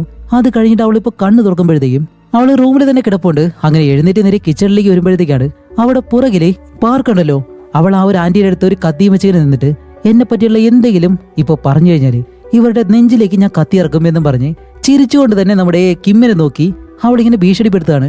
അങ്ങനെ അത് കഴിഞ്ഞിട്ട് ഇവരെല്ലാവരും ജോലിക്ക് പോകുന്ന സമയത്താണ് നമ്മുടെ ഹീറോയിനാണ് ആ ഒരു പേഴ്സ് എടുത്തത് എന്നുള്ള കാര്യം ആ ഒരു ഓണറിനോട് ഇങ്ങനെ പറയുന്നതും ഓണർ വെറുതെ ഇരിക്കോ ഹീറോയിനെ നിർത്തി പൊരിക്കുന്നുണ്ട്. അപ്പൊ നീ ആ ഒരു ജോലി വീണ്ടും തുടങ്ങിയല്ലേ എന്നെല്ലാം പറഞ്ഞിട്ട് അതേപോലെ തന്നെ നിർത്തിയിട്ടില്ല, മറ്റൊരു കാര്യം കൂടി ചെയ്തിട്ടുണ്ട്. നമ്മുടെ ആന്റി കിമ്മിനെ സ്വന്തം ആളെ പോലെയാണ് കണ്ടിട്ടുള്ളത്. പക്ഷേ കിം പ്രഗ്നന്റ് ആണെന്നുള്ള കാര്യം ആന്റിയോട് അങ്ങ് പറഞ്ഞു കൊടുക്കുന്നതും ആന്റിക്കും അത്രയും ദേഷ്യമായി. കാരണം ഇത്രയും നാളെ സ്വന്തം ആളെ പോലെ കൊണ്ടു നടന്നിട്ട് കിം ഈ ഒരു കാര്യം ആന്റിയോട് പറഞ്ഞില്ലല്ലോ. ആ ഒരു വിഷമത്തിൽ ആന്റി നല്ലതുപോലെ നമ്മുടെ കിമ്മിനോട് ദേഷ്യപ്പെടുന്നുണ്ട്. അപ്പൊ ഇതിന്റെ സത്യാവസ്ഥ പറയാനായിട്ട് കിം ആന്റിയുടെ അടുത്തേക്ക് ചെല്ലുമ്പോഴത്തേക്ക് ആന്റി പറയുന്നുണ്ട് ഞാൻ നിന്നെ സ്വന്തം ആളെ പോലെയാണ് കണ്ടത്, എന്തിനാണ് നീ ഇങ്ങനെ കാണിച്ചെന്ന് പറയുമ്പോൾ ഇല്ല ആന്റി അവൾ വെറുതെ കള്ളം പറയാണെന്ന് പറയുമ്പോഴത്തേക്കും പാർക്ക് ഇവിടേക്ക് വന്ന സമയം മുതൽ തന്നെ നിനക്ക് അവളെ ഒട്ടും ഇഷ്ടമല്ല, അതുകൊണ്ട് പാർക്കിനെ പറ്റി അനാവശ്യമായിട്ടുള്ള ഒരു കാര്യം നീ പറയരുത്. അപ്പോൾ വീണ്ടും നമ്മുടെ കിം പറയും എന്റെ സ്വന്തം മകളായിട്ട് ഞാൻ നിന്നെ കണ്ടിട്ട് നീ എന്നെ ചതിക്കാണ് ചെയ്തത് എന്നിങ്ങനെ പറയുമ്പോഴത്തേക്കും നമ്മുടെ കിം പറയും, അതിന് ഞാൻ നിങ്ങളോട് പറഞ്ഞിട്ടില്ലല്ലോ നിങ്ങളുടെ സ്വന്തം മകളായിട്ട് എന്നെ കാണാൻ വേണ്ടിയിട്ട്. നിങ്ങളുടെ മകൾ മരിച്ചതിന് ശേഷം നിങ്ങൾക്ക് ആ ഒരു സ്ഥാനത്ത് വേറെ ആരെങ്കിലും വേണമായിരുന്നു, അതിനു വേണ്ടിയിട്ടല്ലേ ഞാൻ എന്നിങ്ങനെ പറയുമ്പോഴത്തേക്കും ഈ ഒരു ആന്റിക്ക് അത്രയും ദേഷ്യം വന്ന് നമ്മുടെ കിമ്മിനെ ഒരു ഒറ്റയടി. എന്നിട്ട് ആ ഒരു ആന്റി ആണെങ്കിലും പെട്ടെന്ന് കരയാൻ തുടങ്ങും. ഇവർ രണ്ടുപേരും കരയുന്നുണ്ട്. ആ ഒരു സമയത്താണ് നമ്മുടെ കിം ഇത്രയും ചെയ്തിട്ട് പാർക്ക് അവൾ ആ വീടിനകത്ത് ഒളിച്ചിരിക്കുകയാണ്. എടി പാർക്ക്, നീ എവിടെയാണെന്ന് പറഞ്ഞിട്ട് കിം ആയാലും പതി ആ ഒരു വീടിനകത്തേക്ക് കയറി പോകുന്നതും അവിടെ മുഴുവനായിട്ടും ഈ ഒരു പുക കൊണ്ട് നിറഞ്ഞേക്കുന്നു. അങ്ങനെ കുറേ നേരം അവിടെ നിന്ന് പാർക്കിനെ അന്വേഷിച്ചിട്ടും അവളെ കാണാത്തത് കൊണ്ട് തന്നെ പെട്ടെന്ന് വെളിയിലേക്ക് വരുമ്പോൾ ഈ ഒരു ഗ്യാപ്പിൽ പാർക്ക് ഉള്ളിൽ നിന്നും കിമ്മിനെ ഒരു ഒറ്റ ചവിട്ട് അവൾ ആ ഒരു പടിക്കെട്ട് വഴി ഉരുണ്ട് താഴേക്ക് വന്ന് വീഴുമ്പോൾ നമ്മുടെ ആന്റിയുടെ മുന്നിലേക്കാണ് ഉരുണ്ട് വീഴുന്നത്. അങ്ങനെ ആന്റിനെ ഇടിച്ചിട്ട് രണ്ടുപേരും ഉരുണ്ട് താഴേക്ക് വീണ് പതിയെ എഴുന്നേറ്റ് നിൽക്കുമ്പോഴത്തേക്കും ഇവരുടെ ആ ഒരു ബോസ് അവിടേക്ക് വരുന്നു.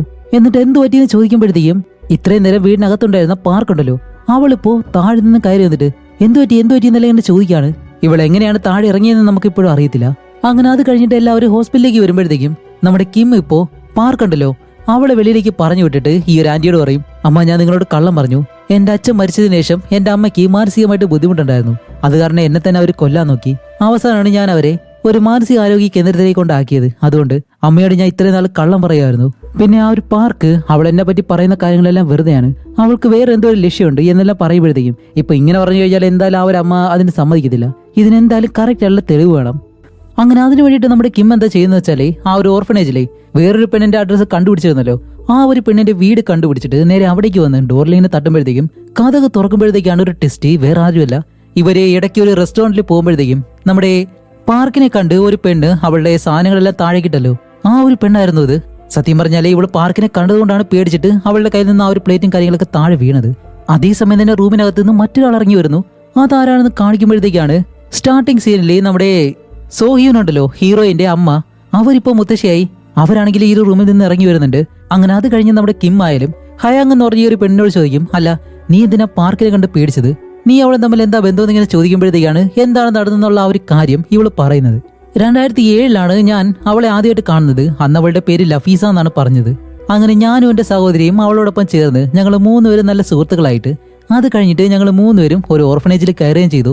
അങ്ങനെ ഞങ്ങൾ മൂന്നുപേരും നല്ല സന്തോഷത്തോടെ കഴിയുമ്പോഴത്തേക്കാണ് അവിടേക്ക് അവളുടെ മുത്തശ്ശി വന്നിട്ട് ഇതെന്റെ കൊച്ചുമകളാണെന്നും അവളുടെ പേര് സോയാണെന്ന് പറയുമ്പോഴത്തേക്കാണ് ഞങ്ങൾക്ക് മനസ്സിലായത് അവൾ ലഫീസ എന്ന് പറഞ്ഞ ആ ഒരു പേരില് ഞങ്ങളെല്ലാവരെയും പറ്റിക്കുമായിരുന്നെന്ന്. ഇവിടെയാണ് നമുക്കൊരു കാര്യം മനസ്സിലാവുന്നത്. നമ്മുടെ ഹീറോയിൻ അവളുടെ മകളായിട്ടുള്ള സോയെ ആ ഒരു വെള്ളത്തിൽ മുക്കി കൊല്ലാൻ ശ്രമിച്ചപ്പോഴത്തേക്കും ഹീറോയിൻ വെള്ളത്തിനടിയിലേക്ക് താഴ്ന്നുപോയി. സോയെ രക്ഷപ്പെട്ട് പോവുകയും ചെയ്തല്ലോ. ആ ഒരു സോയ തന്നെയാണ് അവളുടെ പേര് മാറ്റി ലഫീസ എന്നുള്ള പേരില് ഈ ഒരു പെൺകുട്ടികളോട് പരിചയപ്പെട്ടതും അത് കഴിഞ്ഞിട്ട് പാർക്ക് എന്നുള്ള ഈ ഒരു പേര് വെച്ചിട്ട് നമ്മുടെ കിമ്മിനോടൊപ്പം കഴിയുന്നതും. ഓക്കെ, ഇത് അത്ര വലിയ ടെസ്റ്റ് അല്ല, എന്തായാലും നിങ്ങൾക്ക് നേരത്തെ തന്നെ ഈ ഒരു കാര്യം മനസ്സിലായെന്ന് എനിക്കറിയാം. അങ്ങനെ അവളുടെ മുത്തശ്ശി വന്നപ്പോഴത്തേക്കാണ് അവള് ഞങ്ങളോട് അവസാനമായിട്ടും ഒരു സഹായം ചോദിച്ചു. എന്റെ മുത്തശ്ശി പോകുന്നത് വരെ ഞാൻ എവിടെയാണുള്ളതെന്ന കാര്യം ഒരിക്കലും പറയരുതെന്ന് പറഞ്ഞിട്ട് അവളാണെങ്കിലും ഒരു ഗോഡൌണിലേക്ക് പോയി ഒളിച്ചിരുന്നു. പക്ഷേ ഞങ്ങളെ അവൾ ഇത്രയും നാൾ പറ്റിക്കായിരുന്നുള്ള കാര്യം ഞങ്ങൾക്ക് നല്ല വിഷമുണ്ടാക്കി. അതുകൊണ്ട് തന്നെ അവൾ എവിടെയാണ് ഒളിച്ചിരിക്കുന്നതെന്നുള്ള കാര്യം ഞങ്ങളുടെ പ്രിൻസിപ്പളിനോട് ചെന്ന് പറഞ്ഞു. പക്ഷെ എല്ലാവരും അവിടേക്ക് ചെന്ന് നോക്കുമ്പോൾ അവളെ ആ ഒരു ഗോഡൌണിൽ കണ്ടിരുന്നില്ല. സത്യത്തിൽ അവൾ എന്താ ചെയ്തെന്നറിയോ, അവൾ ആ ഒരു ഗോഡൌണിൽ നിന്നും രക്ഷപ്പെട്ട് വെളിയിലേക്ക് പോയിട്ട് അത് കഴിഞ്ഞ് വീണ്ടും തിരിച്ചിവിടേക്ക് വന്ന് ഞങ്ങളോടുള്ള ആ ഒരു ദേഷ്യം കാരണം അവളെ കാണിച്ചു കൊടുത്തത് ഞങ്ങളാണെന്ന് മനസ്സിലാക്കി ആ ഒരു ദേഷ്യം കാരണം മൊത്തം ഓർഫനേജും അവൾ തീയിട്ട് കത്തിക്കുമായിരുന്നു. അതിൽ ഒരുപാട് കുട്ടികൾക്ക് പരിക്ക് പറ്റി. അതേപോലെ തന്നെ എന്റെ സഹോദരി ആ ഒരു തീപിടുത്തത്തിൽ മരിക്കുകയാണ് ചെയ്തത്. അതുപോലെ അത്രയും പേർക്ക് ആ ഒരു കാര്യം സംഭവിക്കുമ്പോഴും അവളുടെ മുഖത്ത് ഒട്ടും ഭാവമില്ലാതെ എന്നെ ദേഷിച്ച് നോക്കിയിട്ടാണ് അവസാനം അവിടെ നിന്ന് പോയത് എന്നുള്ള കാര്യം കൂടി പറയുന്നതും ഇപ്പൊ ഈ ഒരു ഫ്ലാഷ് ബാക്ക് ആയിട്ട് നമ്മുടെ കിം ആയാലും ഈ ഒരു മുത്തശ്ശിയെ നോക്കിയിട്ട് ഹേയ് കിളവി, നിങ്ങൾക്കെങ്കിലും നിങ്ങളുടെ കൊച്ചുമോളെ നല്ലതുപോലെ നോക്കിക്കൂടായിരുന്നു, അതുകൊണ്ടാണ് ഇപ്പൊ ഇതെല്ലാം സംഭവിച്ചെന്ന് പറയുമ്പോൾ അവരധികം ഒന്നും മിണ്ടാതെ അവരുടെ ഇടുപ്പ് ഭാഗം ഇങ്ങനെ കാണിച്ചു കൊടുക്കുമ്പോഴത്തേക്കും അവിടെയും കത്തി കൊണ്ട് മുറിച്ച ആ ഒരു പാടുകളുണ്ട്. അപ്പൊ തന്നെ നമ്മുടെ പാർക്കല്ല, സത്യത്തിൽ അത് സോയാണ്. എന്നിരുന്നാലും നമുക്കിനി പാർക്ക് തന്നെ വിളിച്ചു പോവാം. പാർക്ക് അവളുടെ മുത്തശ്ശിയെ നല്ലതുപോലെ ഉപദ്രവിച്ചിട്ടുള്ള കാര്യം നമുക്ക് മനസ്സിലായി.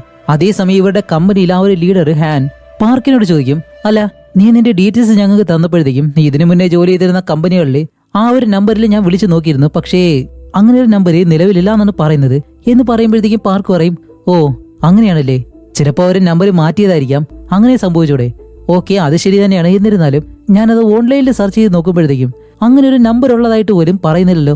അങ്ങനെയാണെങ്കിൽ നീ എന്തോ ഒരു കാര്യം ഒളിപ്പിച്ചിട്ടുണ്ട്. ഓക്കെ, അതെല്ലാം പോട്ടെ.